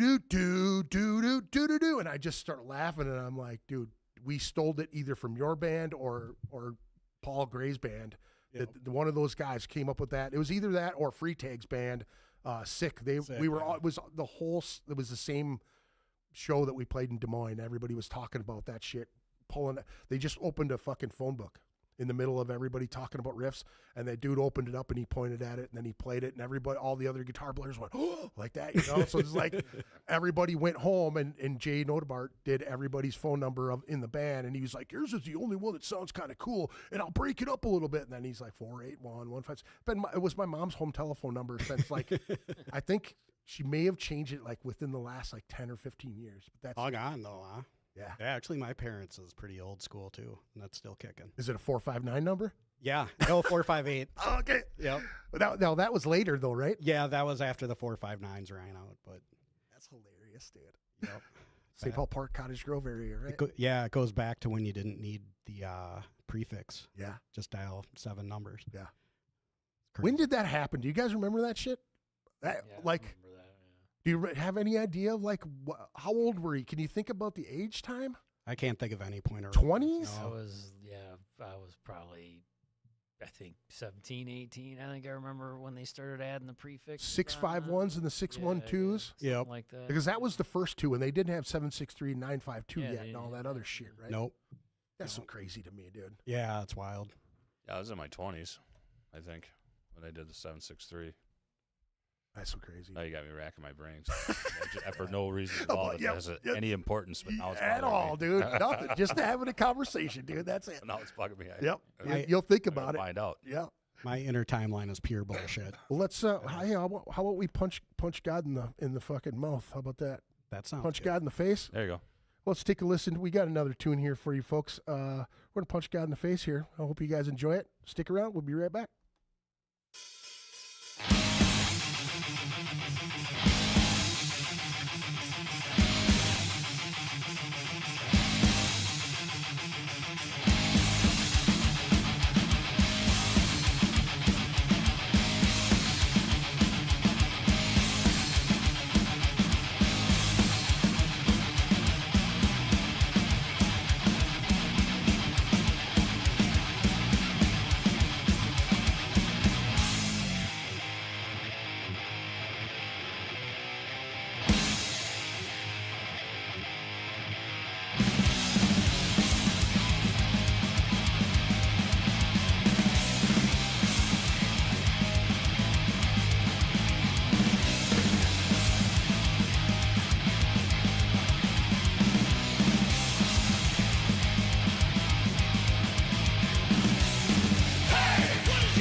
Holy smokes, man! We just punching God in the face like we're madmen. Smacking that bitch up.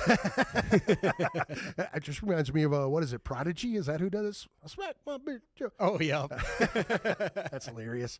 So how did you come up with this? The punching God? Oh, that's right. It was a riff that feels like Jay said it felt like punching God in the face. Yep.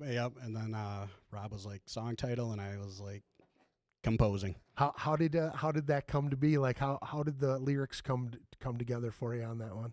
I'm just kind of venting existentially, you know. Yeah. I was brought up Catholic. Yeah. And so I've always had paranoia and guilt, and, you know, for so long I was afraid of going to hell. Now it makes me kind of laugh that I was ever afraid of it. Yeah. But it's just venting a lot of, you know, it's been such an excruciating process trying to work through if I should pay any credence to this religion or whatever. And it got to the snapping point where I just let it all go. Yeah. And I don't need to put a name on my spirituality anymore. I do think there are, you know, higher things out there and stuff. I just don't need to define them, right, or put them into a category, right, or an organized religion.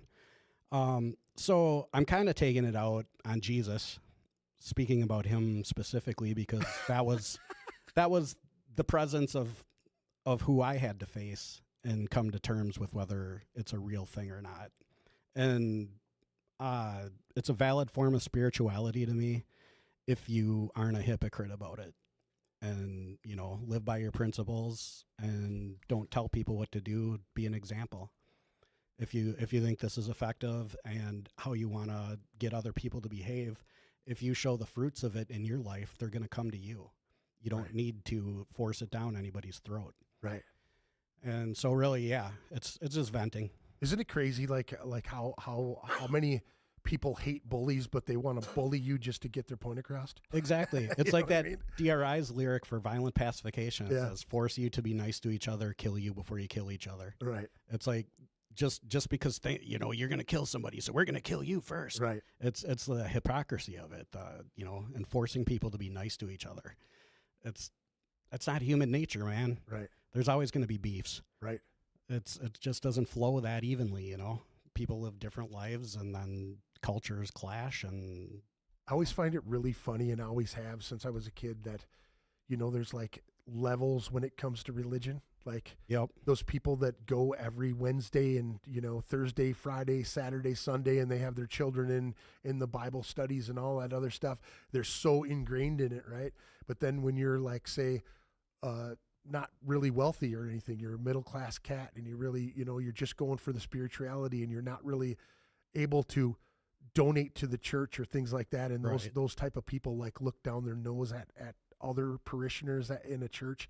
I always found it so ridiculous that you're not all one group. You're like sectioned off into these other things. It's just like regular society. You know what I mean? Like, absolutely. Except you're under this umbrella of the guise of being nice to each other. You know what I'm saying? Like, here's the fellowship. Turn to your friend and say, you know, may God be with you, may peace be with you, that type of shit. And then they walk out and they're like, yeah, I wouldn't piss on that dude if he's on fire, you know. That type of shit. It's so crazy to me. Or I think it was St. Thomas Aquinas down there in St. Paul Park, where I spent my time there. The pastor, or like the father there, was like a huge drunk or some shit like that, and like got himself into a bunch of trouble, and people like just shit on him for being human. Yeah, I know. It's so crazy to me. You know, maybe worry more about the ones touching little kids' penises. I'm saying, dude. And let the dude have a few drinks. Right. I mean, he forsake women. Right. So, well, women make you drink too. But so either way, you're going to drink. I don't know what you're talking about, man. I've had nothing but stable relationships my whole life. Exactly. It's smooth sailing every time. Yeah. What do you guys think about that type of shit? As far as like, you guys subscribe to any of that type of thing or anything like that? Are you spiritual? I mean, I grew up apostolic Lutheran. Yeah. I have a hard time like believing I need to participate in a blood drinking ritual, right, and like eating a body, right, in order for me to like go on to this next place, right. You know, I kind of like question the whole Christ conscious thing, spirituality thing. You know, I like to delve into that and look at stuff, but I always like keep an open mind and I always ask questions. Yeah. And I'm okay with not knowing. Right. So being okay with not knowing what's going on is where I'm at. That's where you find peace. I think so too, man. Like stand in awe of it that you can't figure it out Right. instead of like pigeonholing it. Right. That's ridiculous. Yeah, I I don't think we know the meaning of life when we learn about Santa.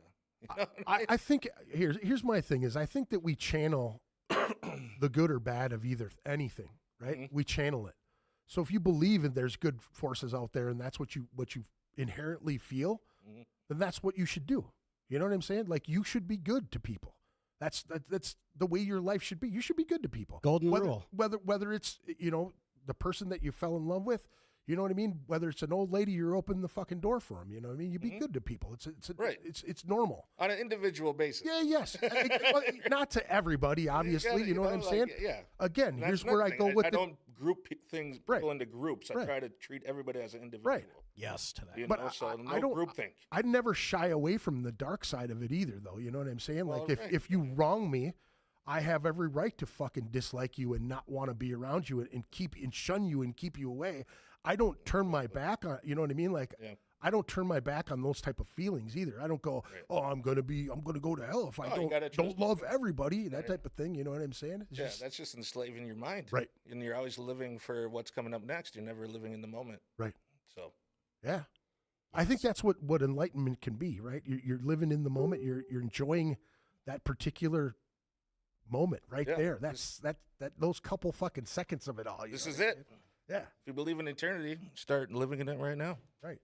Start being good to the folks that are good to you right now. That's my whole jam on the whole deal. Yeah, I like to take the approach that if I'm going to be in somebody's day, I want it to be better because I was in it, not in any way worse or anything, you know? Right. I agree. Positive mental attitude, man, bad brains. Yeah, for sure, man. That's a philosophy for me that I really subscribe to. Absolutely. It's tough though, man. Oh, boy. We've all had those days, man, where we're just not feeling like dealing with anybody's shit, even No. our own. No, it's You know what I'm saying? yeah, just like a religious answer, it's not a solution to every single problem you're Right. ever going to have, and you're not going to always stay positive. You're going to lose your shit still, but bounce back and get positive. Right. It's very healthy.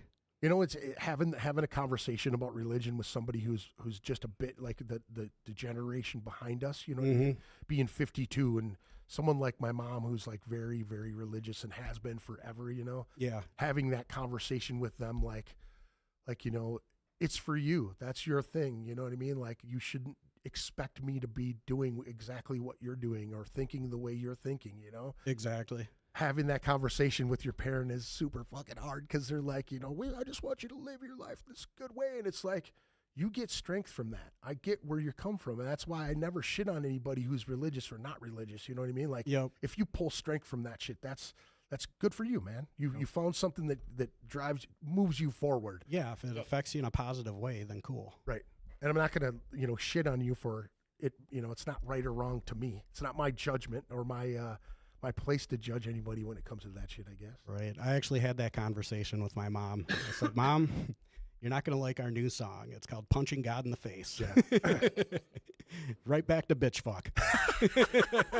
just pull it way back. I thought you were out of high school. You know what I mean? Yeah. My conversation wasn't even about a song or anything because she has no clue of what I'm writing about. But it was jokes on Facebook. Okay. I just went on a tangent of finding the silliest Jesus memes. You know what I mean? Like, Oh, there's a good one. dudes, you know, they're doing the YMCA Oh, next to him God, and that's shit. so You know funny, that. yeah. And then like I went through this and that, and all I got was this stupid T-shirt thing. You know, my mom literally called me on the phone, was upset with me, dude. Like, Yeah. you know that I'm your friend on Facebook. I'm like, Mom, you know that you don't have to be my friend on Facebook. Like, I'm your son. You don't have to listen to my shit all the time. Like, if you see it, you can scroll on by. Yeah. You don't understand. It's really hurtful. And, you know, she was really upset with me. And the only thing I could say was, if God made me in his image, right, he knows that I'm a jokester. I'm a silly guy. My jokes doesn't change who I am. I'm still your son. You know what I'm saying? Exactly. And I'm like, also, be a good Christian and forgive me. That's how it was. I was Yes. just like, you know, you can't be mad at me for being the way he made me, so here I am. You know what I mean? He knows I'm a fucking shyster. What do you want me to do, you know? Yeah. It went from fine. You know what I mean? It really did. You know, it's that conversation that you have to have with them sometimes. Like, you know, it's not. You do. Your reality is not my reality. Right. I have a question. Yeah? If I gave you a $5, can I get one of those beers? You can just grab one, man. They're in the fridge over there. Go ahead. Well, I Don't have to give me $5. It's all good. That's what it's here for. There's some spotted cows. There's a. You might need it after I'm. He may be back After I'm done. Oh, you're just gonna keep going. Is that? I'm Is that gonna grab I'll another- put it in the kitty. I guess we'll go with that. I appreciate the offer though, dude. And thanks to everybody for tuning in tonight and joining us in the chat. You guys went buck wild in the chat. It helps us out a ton when it comes to doing these live shows for people to like and subscribe to the channel and to interact with the video that's going on. So please like and subscribe if you haven't already. We're still trying to hit that 1,000 mark to get monetized as well. So that would help. Also, we've got some events scrolling down on the bottom here. I think I went out quite a few. I think deep into June. So. Support these shows that are scrolling down on the bottom as well. And don't forget that these guys have some shows coming up. We'll put those up on the screen. Saturday, June 14th with Mellow Harsher. Inhuman Scourge, it's their CD release with Slag, Diehardcorps. Core, I do that. Nate must have corrected me like, 100 times. It's Core. Limo still says corpse too. So. And then July 19th. At Eagles 34. Again, you can see the flyers up there, or follow me on Facebook, Greg Chilton on Facebook. I'm posting flyers constantly, trying to keep everybody in the know of the stuff. I don't even know if it works anymore, to be honest with you. You know what I mean? I think that that fucking Facebook just bogs down your. They throw so much stupid shit in your feed anyway. Yeah, they do. I don't know. I try to be selective about it just for that fact. I see if I do it that way, I get more reactions. And noticed more than because if I post if I get drunk and magically I have 50 posts. You've never done that before. I've never done that before. But then if I don't post shit for a week and I post 2, 3, 4 things, then they get seen and they get hit a lot more. I don't know. There's that whole algorithm thing which I don't understand. But it's got some value to it. I think it does. Well, then it gets to some people. So. If I swear to God, if I wasn't in bands, I wouldn't be on this stupid thing. On Facebook at all? Yeah. Or just social media in general? Social media. Yeah. Yeah. And there's so many different platforms, at the Instagram, and people send me messages on there. I'm like, don't even bother. I check Facebook messages. That's it. Because otherwise I'd have to go through Instagram messages, TikTok messages. And it's like, fuck, dude. You can link them together, right? You can link them to where if somebody gives you an Instagram thing, it'll go to your Facebook. All my band stuff does. Yeah. I got that all linked together, but I'm not going to do that for 8 million social media accounts, dude. Right, Fuck. right. Hey, Rob, I got this guitar. It's got... Oh. Yeah. You get a lot of questions like that, Rob? You get people just I do. hit you up for tech questions? Yeah, I do, actually. I don't mind it. I actually enjoy it. I mean, if people hit me up for questions on gear and stuff, I love talking gear. I'll talk gear all day for 10 hours a day with anybody. So, yeah, that doesn't mind. You want to send me messages, talk about gear, let's go. That actually happens quite often. Cool. So tell me about. Let me see what somebody popped it up here in the screen in the chat here. I want to make sure see what you think about this particular rig. Where did he put it? Let's scroll down. Oh yeah. PV Triple X. What do you think about that? They're great for pyrotechnics because they start on fire on stage. Is this something? I've seen it firsthand. Oh yeah. In Fargo, North Dakota. Yeah. Frog was playing with this band called Brutaler. Was kind enough to ask us up, and he kept bragging about this amp. So I'm standing side stage, and I think the guy's name is Nate Peeler or something like that. Oh yeah, I think I've heard of He it. was just talking this amp up so much that he loved so much, and Hey dude, isn't that he flipped it on, and Isn't that guy that stole your Slayer hat he stole my Slayer hat in Fargo. I went on the last leg of the tour. Yep. and then started his old amp on fire? And then I thought it was part of the pyrotechnic show. Oh, So he turned it on, poof, and big flame comes out of it. damn. And he had to borrow Paul Johnson's amp to do the show. Yeah. That's what happens when you talk shit about Sam. Yep.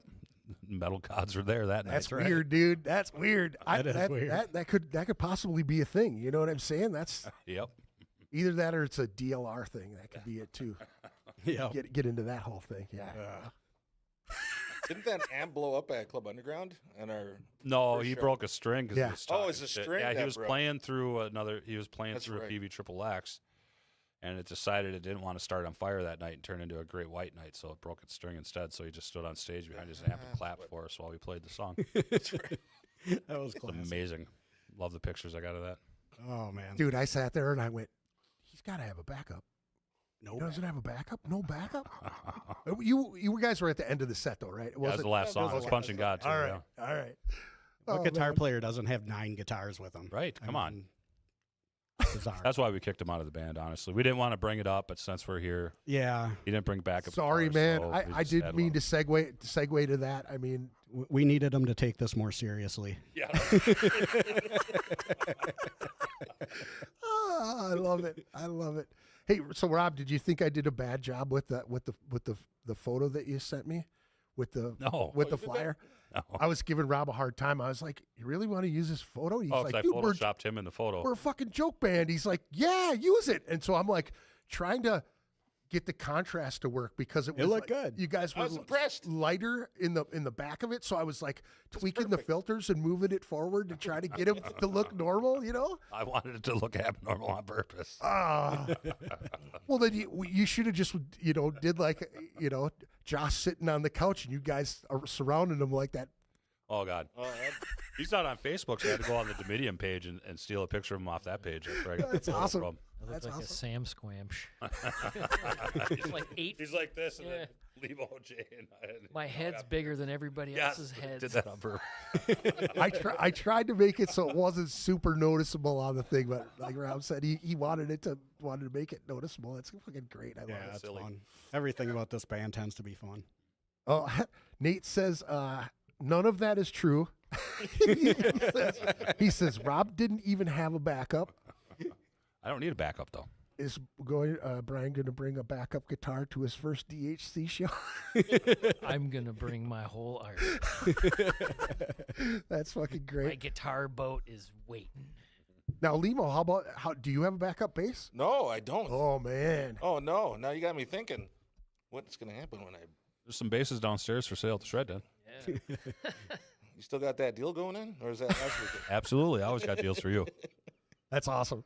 No, yeah, I'm gonna definitely buy another bass. My thing is, I need to play it, and if it feels right, Right, and it sounds better than the one I have, then I'm gonna buy it. right. Anybody all I ever need. seen a bass player bust a string live? I don't think I have. I have. Neil, I have. Really? The bastards. Yeah. Neil broke every First single Avenue. string on a 6-string bass when we played a show with Mastiff. Every string? single one. Like at They kept simultaneously? breaking. They kept That- breaking, that- and at the last note in the last song, he intentionally broke the last string. So he Wow. broke every single string. On his Not bass. really hard for him, dude. No. No. He could do that with this hand. Yeah, it isn't true. even the pull hand; it's this hand. He just, just fucking.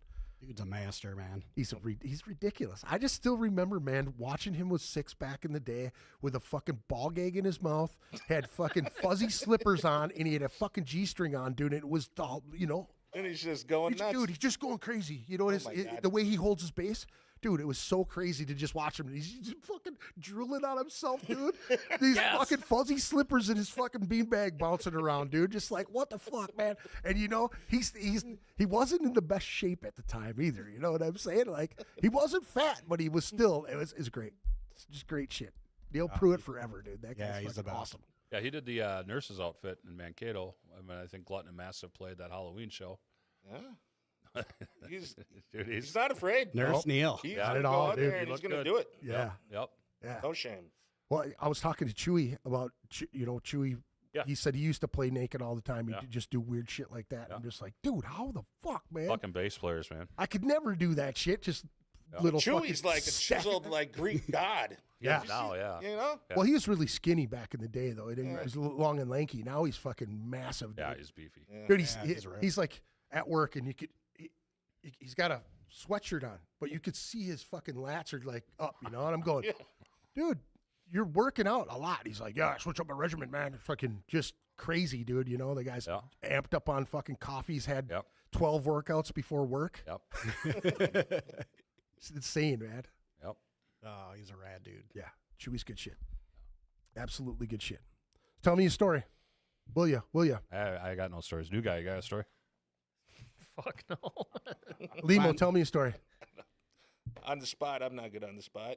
Josh is good on the spot. Yeah, I'm not. What's another good one going into our past, Brian? You got a better memory than me. Anything come popping up? We had a lot of fun.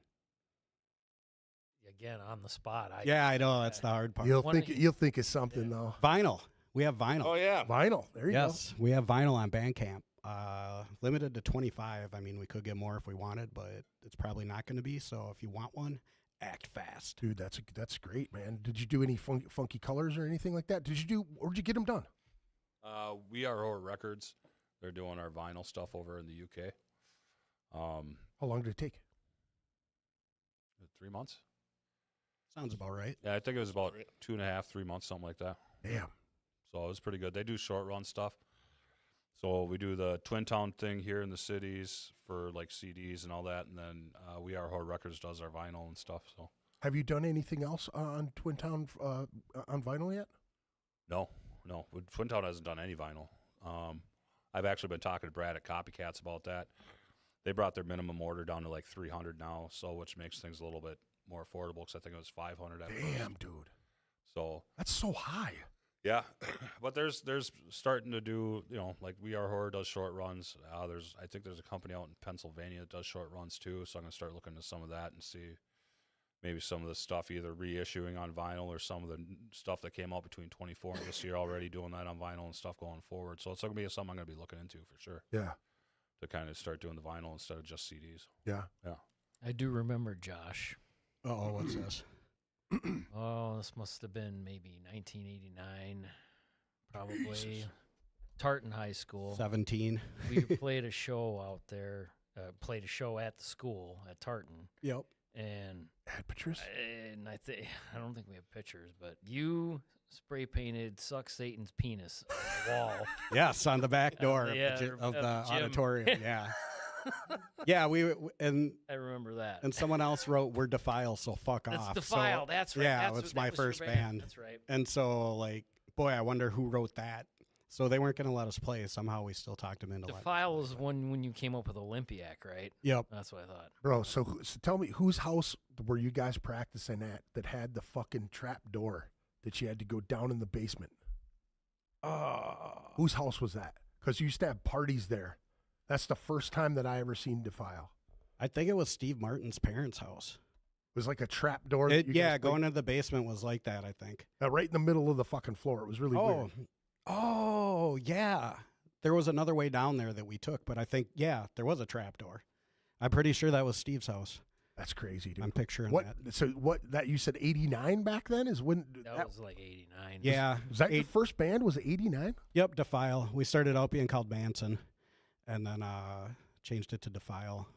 And Who was all in Defile at that point? it was Lance Showalter, Joe Conrad, Steve Martin, and Nate Fighter was in it for a little bit. Wow, that's a name I haven't heard in a long Yeah, time. good dude. old Nate. He's doing a lot better from what I heard. It seems that way. He's married, got kids and shit now, right?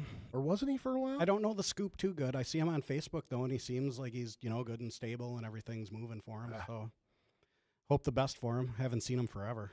Yeah, He's it's been a long time since I've seen that cat. yeah. Still talk to Conrad and Showalter. I remember those guys. Here and there I do. Not a ton anymore, but when I see him, I'm always happy to see him and chat him up. Yeah, I remember Lance hanging out with him and Ken Blair. Yep. Those guys were cool. Yep. Good stuff. Let me see. What was your earliest band, Rob? What was the Band called Dominator with nobody that's in the scene anymore. Jason Slepka, Jamie Vernick, John Inzabella. I think first show was probably like 92 at the old Rock and Roll Unlimited. Oh yeah. Ooh, cool. I remember that place. Yep. I think I still got pictures from that place. Thrash trying to cross over into death metal back then even. And then from there did Unearthed, which we played a lot of house parties and all that shit. And then from there is Tempestuous. So, Wow, but yeah, pretty much Dominator and Unearthed were my high school bands. that's crazy, dude. Yeah, and it was spelled Unearthed, UN, Pete, Fancy Pants Pete's name. Nice. Before the other Unearthed. Does anybody remember Tarantula Gardens? Yes. Yeah, I remember that place. That Brian was in a killer thrash band in the late 80s, early 90s called Gone Irate. Whoa, was not yeah, killer. That was Oh, that was was like Dude, that teenage stuff ripped. garbage, dude. That was That was terrible. That's the best stuff. That's what we're trying to do. Recreate that teenage man. What we're trying to do? I hope not, because good God. If that's what we're trying to do, I quit, man. In essence, right? In the same. Yeah, like capturing the Yeah. spirit of your youth and Yeah. the music, like that, not trying to sound like Gone Irate specifically. What about you, Limo? What was one of your first jammers? Zephaniah was back in 97, 98, up by Duluth area. So we had Kevin Fisher on drums. You guys might know him from Myasis. Yep. James Monty was the singer. He was the original drummer in Dim, Okay. if you remember Dim. Yep. And then we had Mikey Triflette and Ebby and me. And, yeah, we just played Duluth and the surrounding areas, high school days, and then graduated 2001, came down to the cities, started hanging out with you guys. Yeah. Then just been in multiple bands ever since. Oh yeah. It's good that you're keeping going. You know what I mean? Yeah, it's just something to do, Fuck yeah. Or I think everybody's a lifer at this table, huh? Oh, yeah. Yeah. Rob, she's kind of like, yeah. Unfortunately. I guess. I think that name kind of sums us up in that way, Yeah. We're diehards, Yeah. Yeah. for sure. Still doing this. I think it's amazing. So I mean, now if we go back, when did you guys start playing your instruments, like prospectively? Like when did music kind of start taking a hold of you as a youth? When did you say what? Like roughly? Me early on. I mean, I remember my parents, playing Stones, Beatles, Yeah. all that. So that's a given. And On one of them old stereos with fucking Yep. loud ass the old speakers. console Yeah. turntable, and but then my big first thing was Kiss. Yeah. Of course, like everybody else. And but then it just kind of, I mean, this guy here is the one that got. I mean, when we started hanging out, I mean, he was on top of Everything. all this stuff. Yeah, yeah. You gotta check these guys. Yep. You gotta check these guys. Yep. And I remember too the first time I heard Metallica, and you didn't like it. Yeah, I was shocked. I was didn't like, know what to make of it at it first. was the Whiplash demo, Yeah. and I can't remember what I traded to you for that, but I don't remember either. Yeah, you were like, I just remember at your old house in Oakdale, and we were listening to it on your little stereo, and Jump in the Fire comes on, and I'm like, this is just awesome. I was like, oh my God. And you were like, I don't really, whatever. And Yeah, that's happened to me with a lot of music. Yeah. I didn't get, I was such a thrash diehard that I didn't get death metal when it first started coming out either. Yeah. Like I didn't like the change, but then I grew to understand it was different, and I absolutely love it. yeah, no, So, it's like Just takes me a while. Yeah, I traded something to you for that, and I wore that tape out, man. I put that in my boombox, and I was playing that goddamn thing every day. I mean, it was like, Yeah, I've been late to the game on a lot of stuff, but I think I kind of was too, Josh. When it came to death metal, like I remember getting Slowly Rerot, and then my buddy had No Place for Disgrace, and I was like, I'll take that. You can have this garbage, and I threw it to him, right? Yep. And then fast forward a couple years, and he's like fixing the tape. He's like, fuck this tape, and he throws it, and I go, hey, isn't that one I trade you? And he's like, yeah. And I go, you still want it? He's like, fuck that thing, and I took it, and then I started to get into it, and I'm like, oh, this is pretty cool, yeah. And I remember, singing the thrash stuff. That's what I wanted to do. That was like my main thing. I really, really wanted to do the thrash thing, and then Notabart and all those cats were like, we're going death, dude, let's do it. And then I could do it, so I was like, fuck it, let's just do it. Yeah, you did that shit well, man. That surprises me that you didn't like latch on right away because you're so good at. Your thrash vocals were great too. I love Lobotomy. That's hilarious. Ask me for my money. It's funny because Brian just loved pegging me on that one, dude. You know what I mean? He really did. He just fucking loved socking it to me on that shit. And Jordan fed into it too. He's like, we got something to play. We're not going to tell you what it is. And they play it, and I'm going, oh my God. Fucking worst shit ever. But you know what I mean? Like, it goes back to that looking for the cool shit, man. Yep. What was one of your guys' ways of finding the cool album before anybody else did, or a cool Big one for me was to read the thanks lists on the albums. You get the vinyl, you bring it home, and you read the thanks list, and you're going to catch a couple names that you're not familiar with. And if they're cool with this band, then they're probably, doing cool shit. What were some of the ones that stuck out to you that you can remember that you were like, oh, I got to check these guys out, and then checked them out and they were the shit. Of course, you put me on the spot. I don't remember anybody offhand. Okay, move to the next. But I person. know that it happened. Go ahead, Limo. You do it. Like what was? Angel Corpse.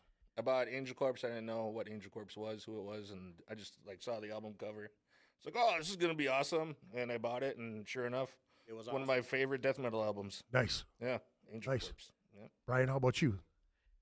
I really didn't have a scene that I looked at, or I don't know. I mean, when I first started out, it was all the classic, Quiet Riot and all. It was him basically.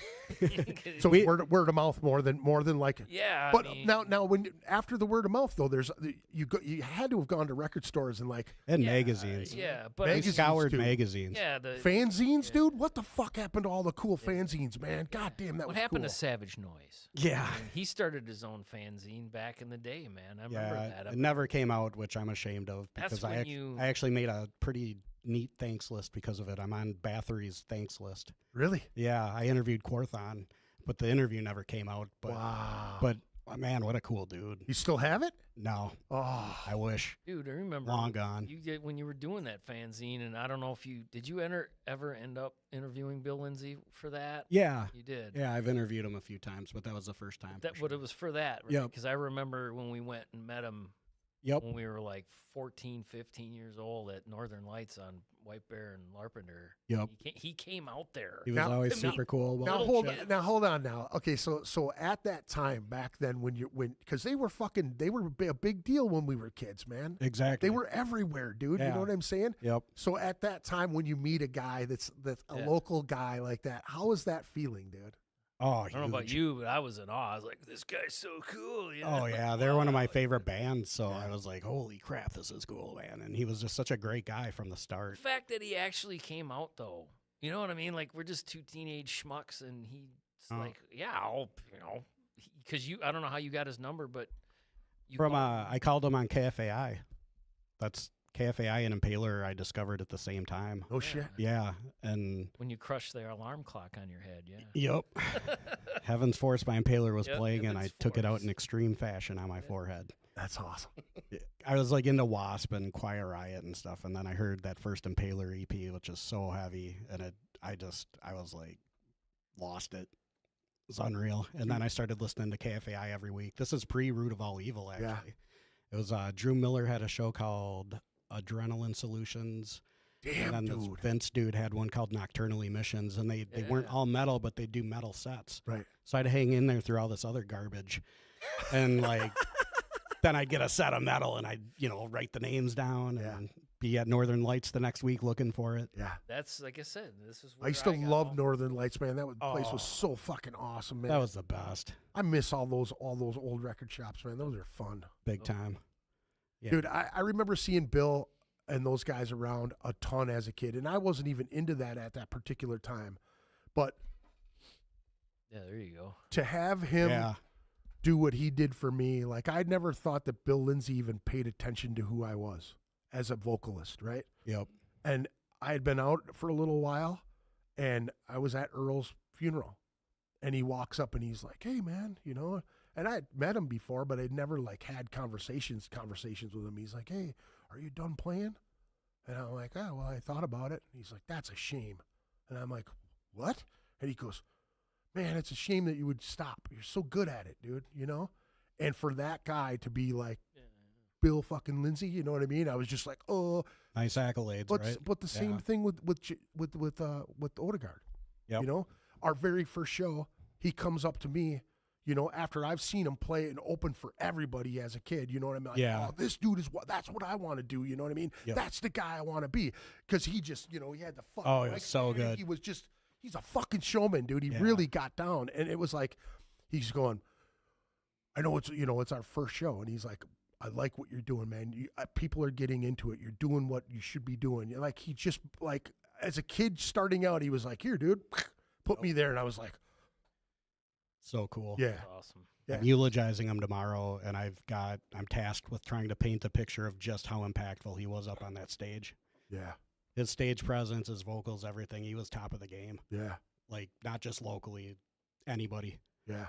He was an amazing dude. He had one hell of a throat, dude. That's like Yeah, he did. He just like You know what, man? Being a vocalist and actually sitting with a guy like that, because I was always in awe. Like, how are you able to do that? You know what I mean? How are you able to write? How are you able to perform? How are you able to command these fucking people? You know what I'm saying? Where talking to Eli from Diehardcorps, he's like, dude, I remember watching you play and you were just going fucking crazy. And he goes, I thought there was something wrong with you. And he's like, then I saw you again and you were like so into it. And he goes, it was contagious. Like, That's you know, cool, and that's how it was with Jim. Yeah, exactly. And Bill, the same thing. You know what I Yep. mean? Like, these guys were showmen of showmen, man. They were this upper echelon when I was a fucking kid, you know, and they were up there, dude. They were So good. really putting it out there. I mean, Yep. They were products of that first wave of thrash and speed metal and Right. stuff. And like they had that classic banter going. And right, that stuff's kind of died down, unfortunately, trying to get the crowd ramped up with right. And you were a master at that too. Yeah, I miss that stuff. I think, you know, just taking a page out of their playbook, really. Mm-hmm. You know what I mean? And being fortunate to be around those type of guys and watching, you know, the thrash singers of the time, you know what I mean? Like, Yeah, and all Terry of- from Vile, yeah. he was unbelievable. There's so many that have come and gone. You know, I mean, the coup de grace. Yes. They were like one of those bands back in the day that I really looked up to in that thrash time frame. You know what I mean? For real. Yeah. Yeah, around the time the Bombs Away demo came out and Yeah. stuff, I was infatuated with them. I didn't like the turn they took so much Yeah. with their latter material. Yeah, me either. Great at what they're doing and Yeah. super good musicians, just not my thing so much. Yeah, But they went more like indie type poppy indie type stuff, right? Yeah, not quite that. Well, their newest stuff kind of sounded like the Foo Fighters to me, which kind of tripped me out. But yeah, they just started getting like artsy fartsy alternative. Yeah, You know, and I like that stuff, but I didn't like where it went At with the that coup de time. grace because they were so vicious at Yeah. first. Just rip people's faces. Animosity. Do you remember Animosity? Oh yeah, too? yeah. I still talk to those guys a lot. Really? Yep. That's crazy, dude. A buddy of mine had the Coup and Animosity play a backyard party for him in Vadnais Heights, and it was like one of, you know, like getting to hang with those cats on another level. It was so different. That was another one of those introductions to the scene, was from that whole experience, man. Like, I bet that'd be cool. it was such a trip because I wasn't even into the shit at that time. I was just learning about it and seeing how it was done, and like that was the thrash shit. We came to raise hell, you know what I mean? Exactly. Drink beer, cause trouble, start a pit, you know? Fucking Yep. keg stands. You know what I mean? Like, it was out of hand, dude. It was so much fun. It was. Those were amazing years. Yeah. It's now, how did you end up getting involved in the route? Like, I think after all of the years of, you know, even Brian bringing it up too during the podcast, it's like you've always been one of those guys that has always like jumped into the art and the history and all of the stuff. And again, you said it in the beginning of the podcast too, like, you know, you like the raw, you like the soul of it before Yeah. it becomes ultra polished and, you know. Totally. Well, when State of Mind did their little reunion gig, must have been 6 or 7 years ago now, because that's how long I think I've been on. Yeah. Elena, Mara the Death, asked me if I wanted to come in on a regular basis or anything. She brought it up. I was like, really? I didn't know if she was really serious or not, but she'd been to Semtech shows and knew that I, could talk in front of the crowd and Right. had some stage banter and this and that. And so, yeah, I took her up on it, started coming in. And first guy I affiliated with was Chris Munch, who has left the show for a few years now, but he came on just a little bit before me, and then I started sitting with him, and we hit it off and had a pretty cool vibe going. And when he left, his buddy Ben took over for him, and now me and him are doing the show together, and it's a ton of fun. Ben's just fantastic. And How regular are you on the show? me and Ben do it once a month, once in a while, twice a month. I'm sometimes on. I used to be on with Elena all the time too, so I was on twice a month. I still pop in on other shows, so you'll catch me once or twice a month on there. Sure. And I hear Gene from Disciples of the Watch podcast is working over there too. Yeah, he's killing it. Yeah. He's a natural. Yeah, he really is, man. That's I knew that from the first time I sat with him, just the way he put it together with his podcast, and he's another one of another like Bill, where they're very detail oriented. They have everything fucking written out and all in line.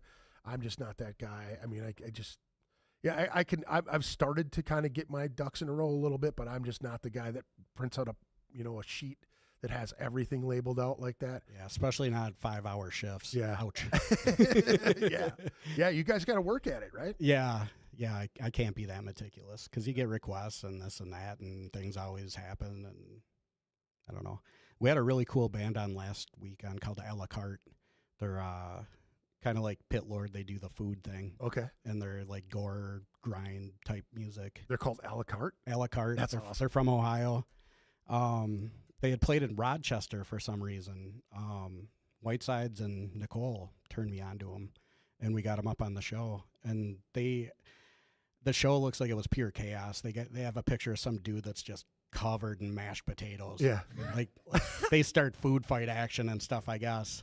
So if they ever come around, make sure you see them. That was a lot of fun. That's awesome, dude. Cool band. What's that band that's at fucking Slam Dakota the last few years? The wrestling band, is that Elbow Deep? Elbow Deep? Yeah. I saw Those that dudes one. were on a fucking hand, dude. No doubt, man. So much fun. Were you there the year that they started fighting with the dude in the crowd, and they smashed the dude in the head with the light bulbs in the crowd? Yeah. I'm sitting there with my camera and I'm snapping shots and shit. You got it? It's like stunned the shit out of me because I'm sitting there and the dude's right next to me. And all of a sudden he's like handing beers to people, and the guy's holding his hand up. He's like, "Fuck you, give me a beer." And he's like, "Go fuck yourself." And they start arguing, and I'm like, "What's going on here? I don't want my camera to get shattered, right?" Yeah. And they're going back and forth, and I'm like, "Do I?" And all of a sudden, dude, she hits him. And dude, he's like, "You want to fucking go? Get up here!" And he like jumps up on stage, and they're ready to go. Whack! And then they all start whacking the guy, and then he ends up in the crowd. He's bleeding, and he's like chugging a beer, and like Metal. It's all staged. And I was really freaking out. I'm like, oh, this shit's getting out of hand. He does Les know that this guy going on over here? You know what I mean? That dude stapling the money to himself is just nuts. With staple gun, he's just stapling bills. Dude, the fucking chick who walked up with the 50 and stapled it to his ass or whatever, that was insane, man. Unreal, dude. I don't know. I just, I mean. That's overshadowing the music too much, in my opinion. Like, you can't even pay attention to the music. Right. There's such a freak show going on. Yeah. Right? They were having a fucking blast, though. Oh, Those yeah. guys were having a blast. No, pure entertainment. Did you there. get to see Troglodyte that year? Was that the same year? I've heard them, but I've never seen them. Oh, my God. They were fun. Times. Those guys are fucking ripped. I'd love to Didn't see you say Troglodyte. they like half of them playing another band, too? Yeah, torn the fuck apart. Really? Oh, cool. They're Didn't know a that. badass band, too. Yeah. I think I went down to Omaha for one of the End Fests quite a while ago. Fucking, it was Merciful, which who I drove down there for. Torn the fuck apart. Troglodyte. I think Glutton played first or second on that show. Yeah, that was fucking killer. Brutal lineup. Yeah. That was Chad Humphreys used to put those on. He used to put some fucking killer lineups. That venue down there is fucking killer. I miss going down to Omaha for shows. He used to go down there all the time for shows. Had a cool thing going for a while. Decker had a lot of shit always going in Omaha. He always had shit going on there. That's how he was able to spread the fucking NYDM down that way, man. Because that Anal Blast shit, they would play down there all the time. They had so many different bands that they would play with down there. Damn it. What? So- Go for it. No, it's you brought that up. Whitesides came across a whole bunch of fucking Decker's merch, like brand new shirts, not Decker worn shirts. Yeah. There's a bunch of 3X in there I bought. Jess was not impressed. But I should have worn one of those. I forgot that I bought them. Which ones did you buy? Oh, the one with the chick. The chainsaw? No, shitting in her mouth. The one with the cross in the pussy. The Pest blood pentagram, was yeah. it? Puss blood didn't get that one. pentagram. Oh, the one on the back says, "At least I'm not gay." I think there was one more I bought from him too. Yeah, dude. I was like, oh my god, I can't wait. You're to wear gonna these get shirts live. canceled. Oh yeah. Oh yeah, I can't wait. I could hear the sirens from the scene police right now, dude. They're coming. Yeah. Hell yeah. Controversy. Yeah, What? I think he's still got some more for anybody's looking for some Anal Blast t-shirts. Yeah, from hit up the brand Aaron new ones. Whitesides. Yeah. I may be game for that. Yeah, you need to check out that new album that they're just dropping That too. thing is fucking sick. It was 4 tunes, right? Well, they did an EP, I think 2 years ago, 4 songs, and they did this new EP. So then they sent the first EP back, had it remixed and remastered to match the levels. So it's released on one CD as 8 songs. Oh, gotcha. So it's, full length on one disc, but it's 2 EPs over 2 years, basically. Oh, nice. Yeah, that thing fucking rips. It's some of the best death metal I've heard come out of Twin Cities in a long time. Well, I would say that it's pretty neck and neck with that Caustic Abyss shit, because that shit is fucking heavy. Caustic as Abyss is balls. kind of more, I think, like a Blackened Death kind of. It's where we're thinking human. I mean, I'm not saying No, I it's agree better with than you. the other. I think they're a little bit different. I agree with you. Yeah, Human sure. Scourge is a little more just kind of brutal. Yeah. That Glutton EP is in that conversation too. Yeah, for yeah. Sure. That's a coaster, but Yeah. that Inhuman Scourge fucking rips. That Caustic Abyss fucking rips. Yeah, there's a lot of good shit coming out right now. That Brazen Wretch shit, which was pretty much a collaboration with that Jacob Freud dude that pretty much wrote everything, and he had a bunch of guest guitar players and vocalists come in and do all that. There's shit. a lot of cameos on that one. It's all cameos, right? Yep, I think Keys did something on that. Tannic and I both did solos on that. I think Alex from Caustic, right? Yep. Actually, me, Alex, and Nate are all on the same tune, On right? the same tune, yeah. The title track of the album. So Cool. yeah, that's pretty cool. Yeah, there's a lot of cool shit happening right now, man. There is. Yeah. A lot of great bands. There's a lot of bands that I haven't heard dropping, like names that I've been seeing quite a bit lately. Can I interrupt you for Yeah, 1 second? absolutely. I just don't want to forget to say Moloch Upon the Anvil. Yeah. That album might be my favorite death metal out of Minnesota in a really long time. That thing just crushes. So yeah, find that Moloch album. Yeah, that's a good one. I think I've only heard that one time though. And are they still playing? Are they still doing shows? Yeah. Yep. Still around. Yep, they Yeah, should we've be been playing July 25th at Eagles 34, but I am talking to the owner dude because of stuff. Oh, So- stuff. Well, you don't want to. Nothing having to do with them, just too many bands, Gotcha. and got to make sure that there's still room for them. Where's the second helping? Is that there's going to do it? Nope, they're not going to be at that. This is the following weekend. Oh, And it's, gotcha. It's a couple black metal bands from Wisconsin, and Silva and Rune Dweller, and then hopefully Moloch. Nice. So be looking into that show regardless, because it's going to be a killer one. Nice. July 25th, Friday. So what's pushing you to do a lot? I mean, you're doing shows. Greg Moog's doing some shows. Like, are you Yeah, guys it's cool. collaborating on any of that? Anything? No, we talk to each other, Yeah. get impressions and feedback and Sure. experiences, but we haven't collaborated. I'd be open to it if the situation ever called for it. Yeah. Certainly, I mean, he's one of my best buds, so Yeah. I would love to do that. I think it's super cool he's promoting, and I just started doing it to get Semtex shows, and then I was like, I enjoy doing this, even if we're not on the bill. Yeah. Just set up a show. It's like fantasy football. I get to pick out the bands that are playing. Right. Right. And, you really don't do much. It's pretty easy. Yeah. You're the go-to, you're the ringleader. Right. So if anything goes wrong, like Deterioration's car wasn't working and I had to worry about them not being able to make it and facing a lot of disappointed people. Yeah. But they pulled it off in the end, thankfully. Oh yeah. That was the most stressful one. But yeah, nothing real. Nothing's been like a, oh my God, what am I going to do moment or anything. So now I know, we're both old school cats. Like when it comes to breakdowns, how do you guys feel about breakdowns as far as like money wise? This is not musically. I'm just saying, like, when you're booking a show and you're setting something up, how do you guys like to break things down? Do you split it across the board with all the bands? Do you gauge it? Now old school, we would gauge it. If you've been around a little bit longer, you make a little bit more. That's how Decker did it a little bit now back in the day. Now I know that the last shows that I did, everybody got the same amount. Like we split it down the middle as long as you weren't from out of town. Right. If you're out of town, you'd get extra money for gas. That would be no questions. But Good. as far as breakdowns, what do you got? How do you guys feel about that type of stuff? I get all of it. That's mine.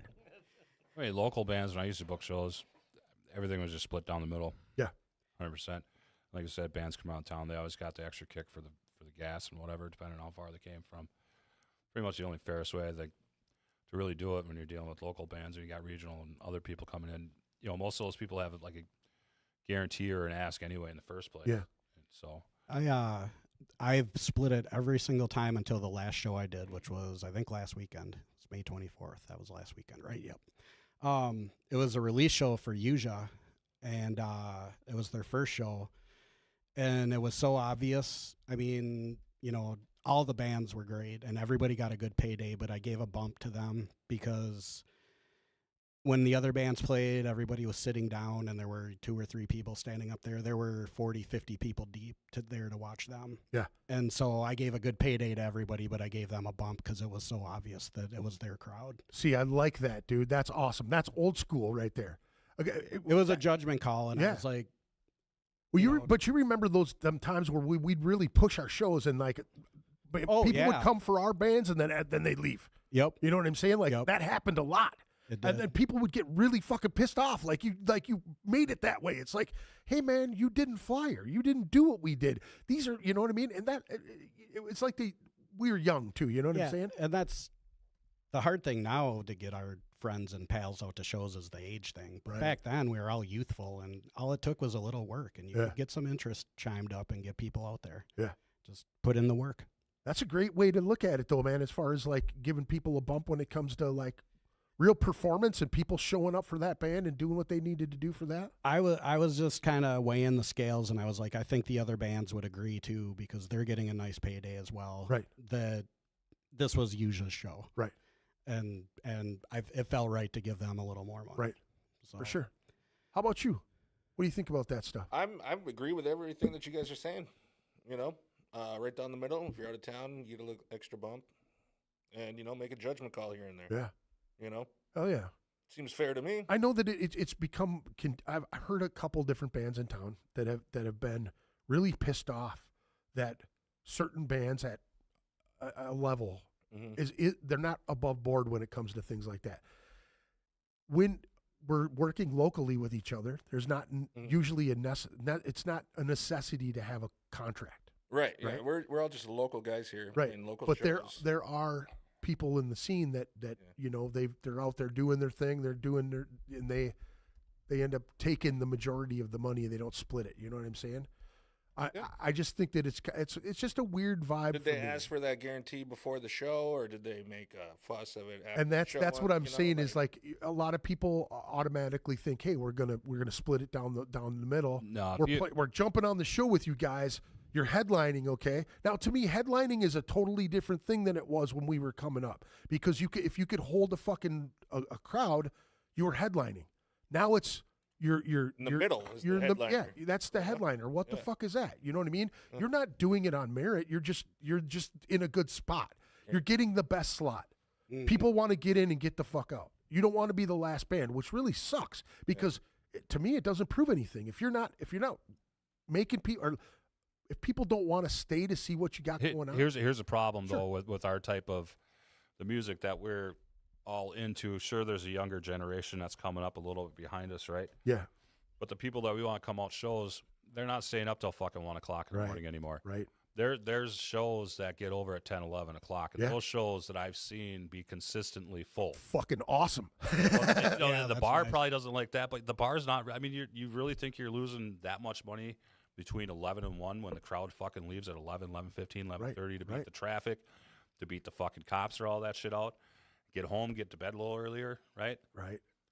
I think venues or promoters, if they have that option, I'm telling you, for what we do, go to that 11:30 cutoff, Yep. man. You're going to Yeah. have people there all fucking night. Dude. Just my opinion. Now It's a we good take. talked about that when I was doing that shit at Skyway. That Yeah. was a Yep. thing that I know Brian Owens and myself had that conversation. Jordan and I had that conversation, and it was like I'd always been like, "Fuck it, let's go till the wheels fall off." Then you start to realize people want to leave and get back to their side of town. Well, here's the thing, to have too. a nightcap somewhere. Hey, you know? the bar's still open till 1:30, so Yeah. if people want to hang out and keep drinking, they Yeah. can do that after Yeah. the fucking bands and have the conversation without Yeah. the music blasting anyway. Yeah. Yeah, it's kind of Get nice. the bands actually, done to by have that 11, time, 11:30, and all Yeah. all the bands should have a good, 4 or 5 band sets starting at 6. You're done by 11, 11:30. Yeah. Perfect. Yeah. My opinion. I Yeah, really like want to. I really want to do a live podcast involving bands. I really want to do something. I've been talking about it for years, but I really want to do something like that where you can have a few bands do a short set, sit down, invite every fucking band in the whole goddamn town, and have an actual party where you're hanging out with everybody. People are chiming in. You have people write down questions, have somebody walk around with a mic, ask questions, talk shit to everybody in the whole thing. I think it would be really, really fun if it's done properly. You know what I'm saying? Like, it couldn't be one of those late night deals. It'd be cool to be done by 10:30, 11 o'clock. But to have everybody not necessarily play a show, you know what I mean? You get done with your shit, you want to pack all your shit, you want to make sure that your shit's in a pile, get it into your vehicle, get back to, you know what I mean? I'd like to have, 2-3 bands, but just do like a half-hour set, something quick and easy. Get done, sit down, interview them, talk shit, have other people in the crowd talk shit with them. I think it'd be really fun. But I agree with you, dude, that the earlier end times are where it's at nowadays, man. Maybe it's just me getting fucking old, but No, I prefer that myself. It honestly is, because we're all kind of older. Like I said, there is a younger generation coming Yeah. up behind us a little bit. But at the same time, I don't see them staying out till 1 a.m. no, either. I don't even see them drinking as much as we Right. used to. No. You know what I Not- mean? Right, they're not partying like we used to Yeah. either, Yeah. So, I mean, maybe they're doing other shit that we don't know behind, whatever. But Yeah. Oh, They're they're, not staying definitely out doing till- other shit. Yeah. till 1 a.m, unless you're at, Club Underground in the back room. But Yeah. that's a different story. Never heard of it. I really like your idea there. It made me think of a joke somebody made though that Yeah. Doing a post-show press conference. Yeah. That would be fucking glorious. Ryan, what's his last name? Ryan Hegland? Is that Yeah, who said yeah. that? He did that at the Minnesota Music Cafe with that Minnesota Murder The Metal Fest or Fest? whatever. Yeah, yeah. A couple years ago. I thought that was pretty cool. That's really cool. Yeah, he did that after every band. He went and got like a quick 10, 15-minute interview with them. He posted all the shit on YouTube. He did the whole. It turned out pretty cool. Oh, I thought missed that so. one. Yeah, it That's was about awesome. 2 years ago. I think. I was 2 kind of years talking to Dustin about doing that Zymergy, the Yeah, Zymergy yeah, Fest yeah. thing. You were telling me. Yeah, that. we were talking about doing that. I haven't been out there to check the room out though. I really I Yeah. want to bring all my shit out there and Yeah. make a production of it and kind of stream the show. You Yeah. know what I mean? Because I have all the capabilities to do it. I just Right. I don't know how much space, how much Yeah. length of cables and all that shit. But it'd be really cool to do something like that. Yeah. To like get the whole show going. You know what I mean? That would like be get really cool. Multiple angles of stage, drummer, Yeah. crowd, and then fucking have it to where you can spin all the cameras like in one specific spot, sit down, talk shit, Yeah. zoom them back out, do it again. Be fun to do. Super cool. I've been really wanting to do it for a long time, but I'm just like, fuck, man. It's the logistics of all of it. It'd be a bit more than just a regular show, I think. This is coming from a obvious vocalist, because as a guitar player or drummer or bassist, you're used to hauling your gear and setting it up and turning it down, doing your performance. That's funny because I don't. Well, I'm not going to talk shit because I know one of them guys will go up and go, "Chill, you never fucking carried shit. I don't even want to hear it." I'm almost positive that would come out somewhere, man. It's the way it is, man. It'd be great to do it though. I'd like to get it to go here. What Jim Osborne said his best way of finding music back in the day was the top 6 of the Extreme Metal Shop on 93X. He found a bunch of bands that way. That's a cool idea. I think that was a go-to for posers. I was waiting That's for hilarious, that. I knew dude. you Yeah, were you gonna gonna take say that? something, dude. Love you, Jim. No, but here's the thing, though. You know what? They were trying. That I was know. my only thing. You know, how can you not? I mean, It's the like- root of all evil was there would be no other shit going on without the root of all evil. There's no mainstream radio out there that even wants to touch what Earl's been doing since the 80s. You know what I'm 38 saying? years now. It's insane to me. Ridiculous. Well, You know? and even 93X and all them, they didn't do. Well, that's what Yeah, they were That's saying the about Metal the Shop. on the metal shop. Yeah, and they just scratched the surface of it, man. And Yeah, they did. I don't want to talk shit about Nick because honestly, Neil is deep like us. He's a big, huge metal fan. I believe it. He was just behind the restrictions of all of that, celestial radio nonsense. And you can't fault him under those restrictions for still trying to get out there what he could get out there. Right. So, Right. yeah, nothing against him or He anything. was actually pretty cool because him and Stunner were pretty tight. Yeah, So he used to put a lot of tempestuous music in the background of like the commercials and promos he was doing and shit. So that's pretty nice. I love that, dude. That's the sad thing about out of all the things in town, 93X is one of the biggest disappointments for me because they had supported. There were so many DJs out there that were doing live gigs where the club would hire them to come in and, hey, this is so and so from 93X, and then it would pump the show. Yep. You know what I mean? But when those guys would show up, like all the bands would want to do so much better. They all wanted to impress those guys, and it was like a real thing. Like nobody wanted to fucking from the underground make music to be on the radio. Nobody wanted to do it. If you had any kind of salt, anything worth your fucking weight in salt, any of that shit, however that expression is, you know what I mean? You didn't want to be on the fucking radio anyway, but those guys were cool enough to allow some of our underground shit up there, you know, which was really cool. And they got into trouble for it. I remember Ton Mastery getting into trouble for it. I remember Remy Maxwell getting in trouble for it, especially at the State Fair. They pulled us into the Black Box That Rocks. We had a full conversation on an afternoon fucking deal in the Black Box That Rocks. Holy shit. Talking about local music. Me and Jack Gilbert were on the radio, and they got into trouble for it. I remember seeing Ton Mastery like shortly after that, and she's like, yeah, I got my ass chewed for that. They didn't want to have any local people on you know, main time radio shit. It was all for the loud and local and for the metal shop, you know what I mean? They kind of forced everybody to these little corners to everything, but they did support it. That was the thing, is like there was support there. And now it's like, hey, computer, what do we play? Oh, okay, Nickelback and fucking Godsmack and, you know, Disturbed and Celestial Radio. I want to ask you guys this. When did you guys cut Celestial Radio out of your lives? Like sugar and cigarettes and whatever other kind of methamphetamines. Like when was it? Around what year was it that you guys were like, fuck radio? Always anything that had a tape player or CD player. Exactly, that's me too. Yeah. Radio is necessity. Yeah, K-Fan I listen to, and you know, if somebody's in the playoffs, that's about it. Yeah. Otherwise, no. I haven't turned on the radio like legitimately for a really long time, other than like the morning show for some, you know, giggle here and there, that 93X morning show. And then Jess has that squirrel brain, so she'll flip around between like Cool 108, KQ, and then whatever. Yeah. So she does that on the radio. Yeah. I like do in the gotta car and say, stuff, but I miss the KQ morning show. Yeah. I mean, I used to listen to that religiously, but other than that was all I listened to for radio. Yeah. Was that KQ morning show. Yeah. I was hooked on the K-Fan morning show for a while. That was really good stuff. Probably half of my shit on the route is plagiarizing them. Yeah. Just like banter. Like they're just funny guys. are you meat sauce? Yeah. I'm your meat sauce. It works well for me. I can play dumb very well. I don't have to play. Here, I'm trying to look and see if people are talking about on the chat here. I'm way behind. There's just people going on the conversation. I apologize, guys. I'm trying to stay in the conversation here. What are they talking about, Craig? They're just talking nonsense, really. They're pissed off. Yeah, they're like, you guys suck. This is the worst conversation I've ever heard.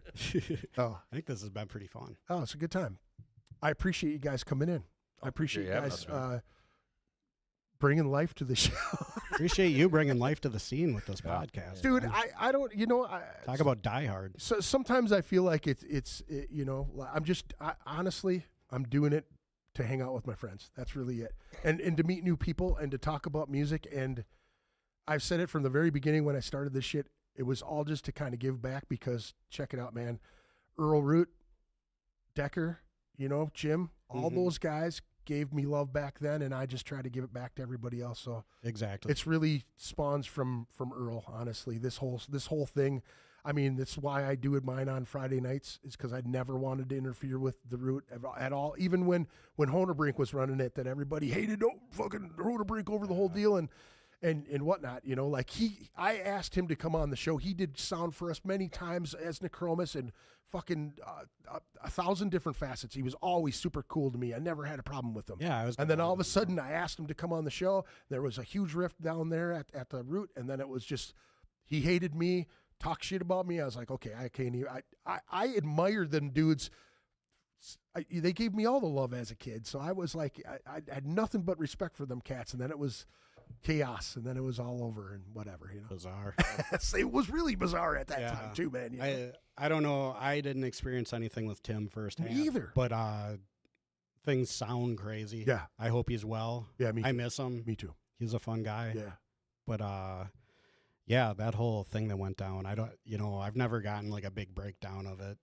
It just sounded like a lot of bad blood after Earl passed, and there was, I mean, being with someone like that for so many years, and you assume that responsibility, and don't want to break it up between a million people. Which, how can you not be territorial when it comes to that thing? That's how I was like, wow, what a drag that it all had to be like that. That's how Really I felt. Yeah. But when it came to this shit, man, I was nothing but respectful. I mean, as far as like Bill Hansen too, I mean, I respect the shit out of anybody who's going to get behind a mic and try to push good music to, to further what we've done for so many years, man. That's, that's why I think back of like our parents dealing with all our bullshit and all the music that we played and all the, all the fucking chaos that we put on them as kids, and guys like Jack Jaworski, you know what I mean? Like, yeah. Kids like that, and the fucking Necrotisk cats and the Agony Reigns cats and the all them young cats that are coming up now. They're in their 20s now, but when they started, they were kids, And I always want to thank those parents for allowing these kids to put them through all of the same shit that we put our parents through, to continue this lifestyle, to continue this music in the underground shit, man. You know what I mean? I gotta agree with you there. Yeah. My parents, I can't thank both of them enough for allowing me to make all this noise. Right. Right. And put up with it, Yeah. Bands, you guys are going to make all that racket again tonight? Yeah. All right. Anyway. Yeah, it's I like to start, the Visceral Reaction guys, man, when we did their CD release, their first one at Skyway, like I thank their parents a whole bunch just because they're passing it on, like Jack's dad plays in Vacant. He's been playing for fucking ever. And yeah, Bucky's about. Yeah, such a cool guy, Yeah, he is. It's it's almost impossible that Jack's not going to be, his parents are fucking awesome. You know what I mean? Punk rock, diehard punk rocks for like ever. You know what I mean? Yep. So it's just cool to see it passed forward. So it really is. And to see the youthful enthusiasm, being up there for the first time in your life, the first few times or whatever. Yeah. It's contagious, and you can live vicariously through it because you remember it. Dude, it rejuvenates guys like me, man. Big I'm time, not yeah. doing it anymore. It's just like, I see it and I go, God, I remember that shit, man. I remember that fucking hunger, man. I remember that, man. That the release of it all, dude. It's a motherfucker to not do it. It is, man. Writing is almost a pain for me, dude. Like I write and I go, I'll never record this or never do any of it, but I'm still doing it. Just never say never. Hey, you're gonna have it if it comes up. So Yeah. And I would, in your for one, bank. would love to see you do something again, man. yeah, it'd be fun. It was close a couple years ago. Yeah, we actually got in a room and did some shit. We made, Got a song done. Started working on the second one. yeah. Ooh, I Second didn't two or know three. about this. We had pieces of a third one too, right? Mm-hmm. It came together really fast. Yeah, it That's did. why Yep. it bloomed right in that same room Yep. within like a couple weeks. I think we had about 2.5 months in, and then somebody had to take off for a little while and figure himself out, Right. and everybody else kind of went their own ways. But yeah, it was really fucking cool what we were doing. It was close. Yeah. Damn. I would love to see He's that. tried a million times. You know what sucks is when I'm at Slam Dakota or I'm at a Chicago Fest and I'm with these guys or I'm watching them and I think to myself, fuck, he asked me to sing for this band and I love watching them play. I'm just like, God damn it, I could have sang with these fucking guys, but at the time wasn't right. It just wasn't right. He tried to get me to come and do Tempestuous Yep. and dude, I feel absolutely, I can just say this openly. I feel absolutely honored to be asked to do like the Simothwa thing. They asked me to do that stuff because I was the first vocalist to come up to them and go, hey, you guys need a vocalist? They were like, no, they were. And it was funny because, Justin was like, we want to ask you first to come and sing on this album. And I'm like, I wanted to do it. Then I got in my head about it. I was trying to do the Necromus thing with Brian's deal. So I was actually working my voice back up again, and I was getting through 2 songs without having problems. So I was like, oh, maybe I can do some other shit. And then when we jammed with Don and everybody, it was like, I wanted to do something. I was willing to. It just didn't work out, man, But, It might. you never know. We can hope. Maybe Aaron and I will just start a fucking, Yeah, you never Do it. porno grind band. I don't know. I'm making shit up now, But Maybe yeah, me and dude. Dennis might ask you to sing a song that we're recording. You never know. Just Yeah. come up and just like bust something out. That'd be cool. Yeah, That'd be cool. I'd love to jam we'll make with that. Dennis We'll make again. that happen. Dennis is fucking amazing, man. I've always thought that dude was above his way beyond his years. Even as a kid, man, he was before he got as big as the guitar. We'll say that. Yeah, those pictures of him Did he playing ever an get as big entry as the with guitar? Necromus. Yeah. It's hilarious. Dude, I swear to God, the guitar was way bigger than him till he was like fucking in his 20s. Dude, I'm not even joking, man, you know? So Yeah. crazy. Super cool. Yeah, yeah. Well, thanks, guys, for coming in. We just drug that along. I talked a bunch of shit, but I appreciate you guys coming in and do that. We got one more tune. We got the gut check, yeah? Yep, I think What- that's Limo's bass solo in it. Tell me about this one. Just kind of telling like people that like to talk shit and stuff, and it's telling everybody really to check your gut, make sure you're doing this for the right reasons, that you're doing it for real, Yeah. that you're giving it your all, that and then if somebody talks shit about you, your bases are covered because you're fucking solid. So it's about probiotics. Yes. Pretty much. Yeah. So yeah, give yourself a gut check, man. Ask yourself if you like who you are, and if you do, good. You can stand on your own 2 feet. If you don't, then do something about it. Hell yeah. Take a kombucha. I could drink that shroom coffee. That's good stuff.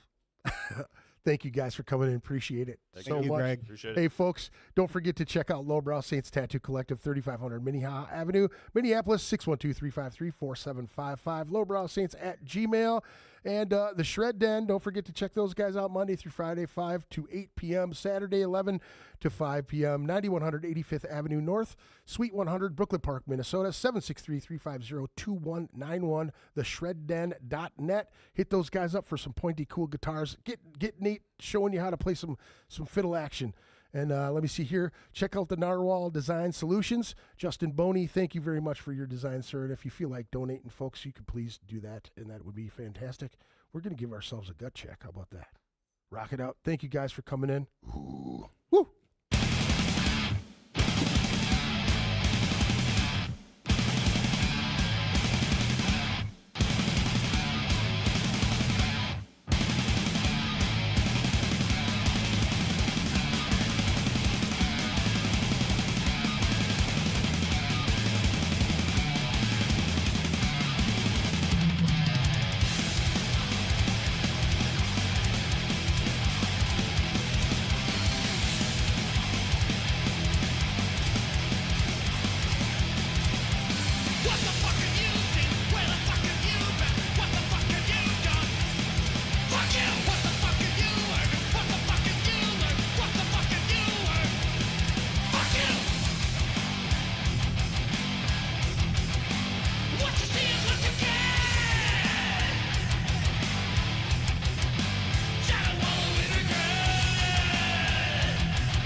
Ritual Madness Podcast.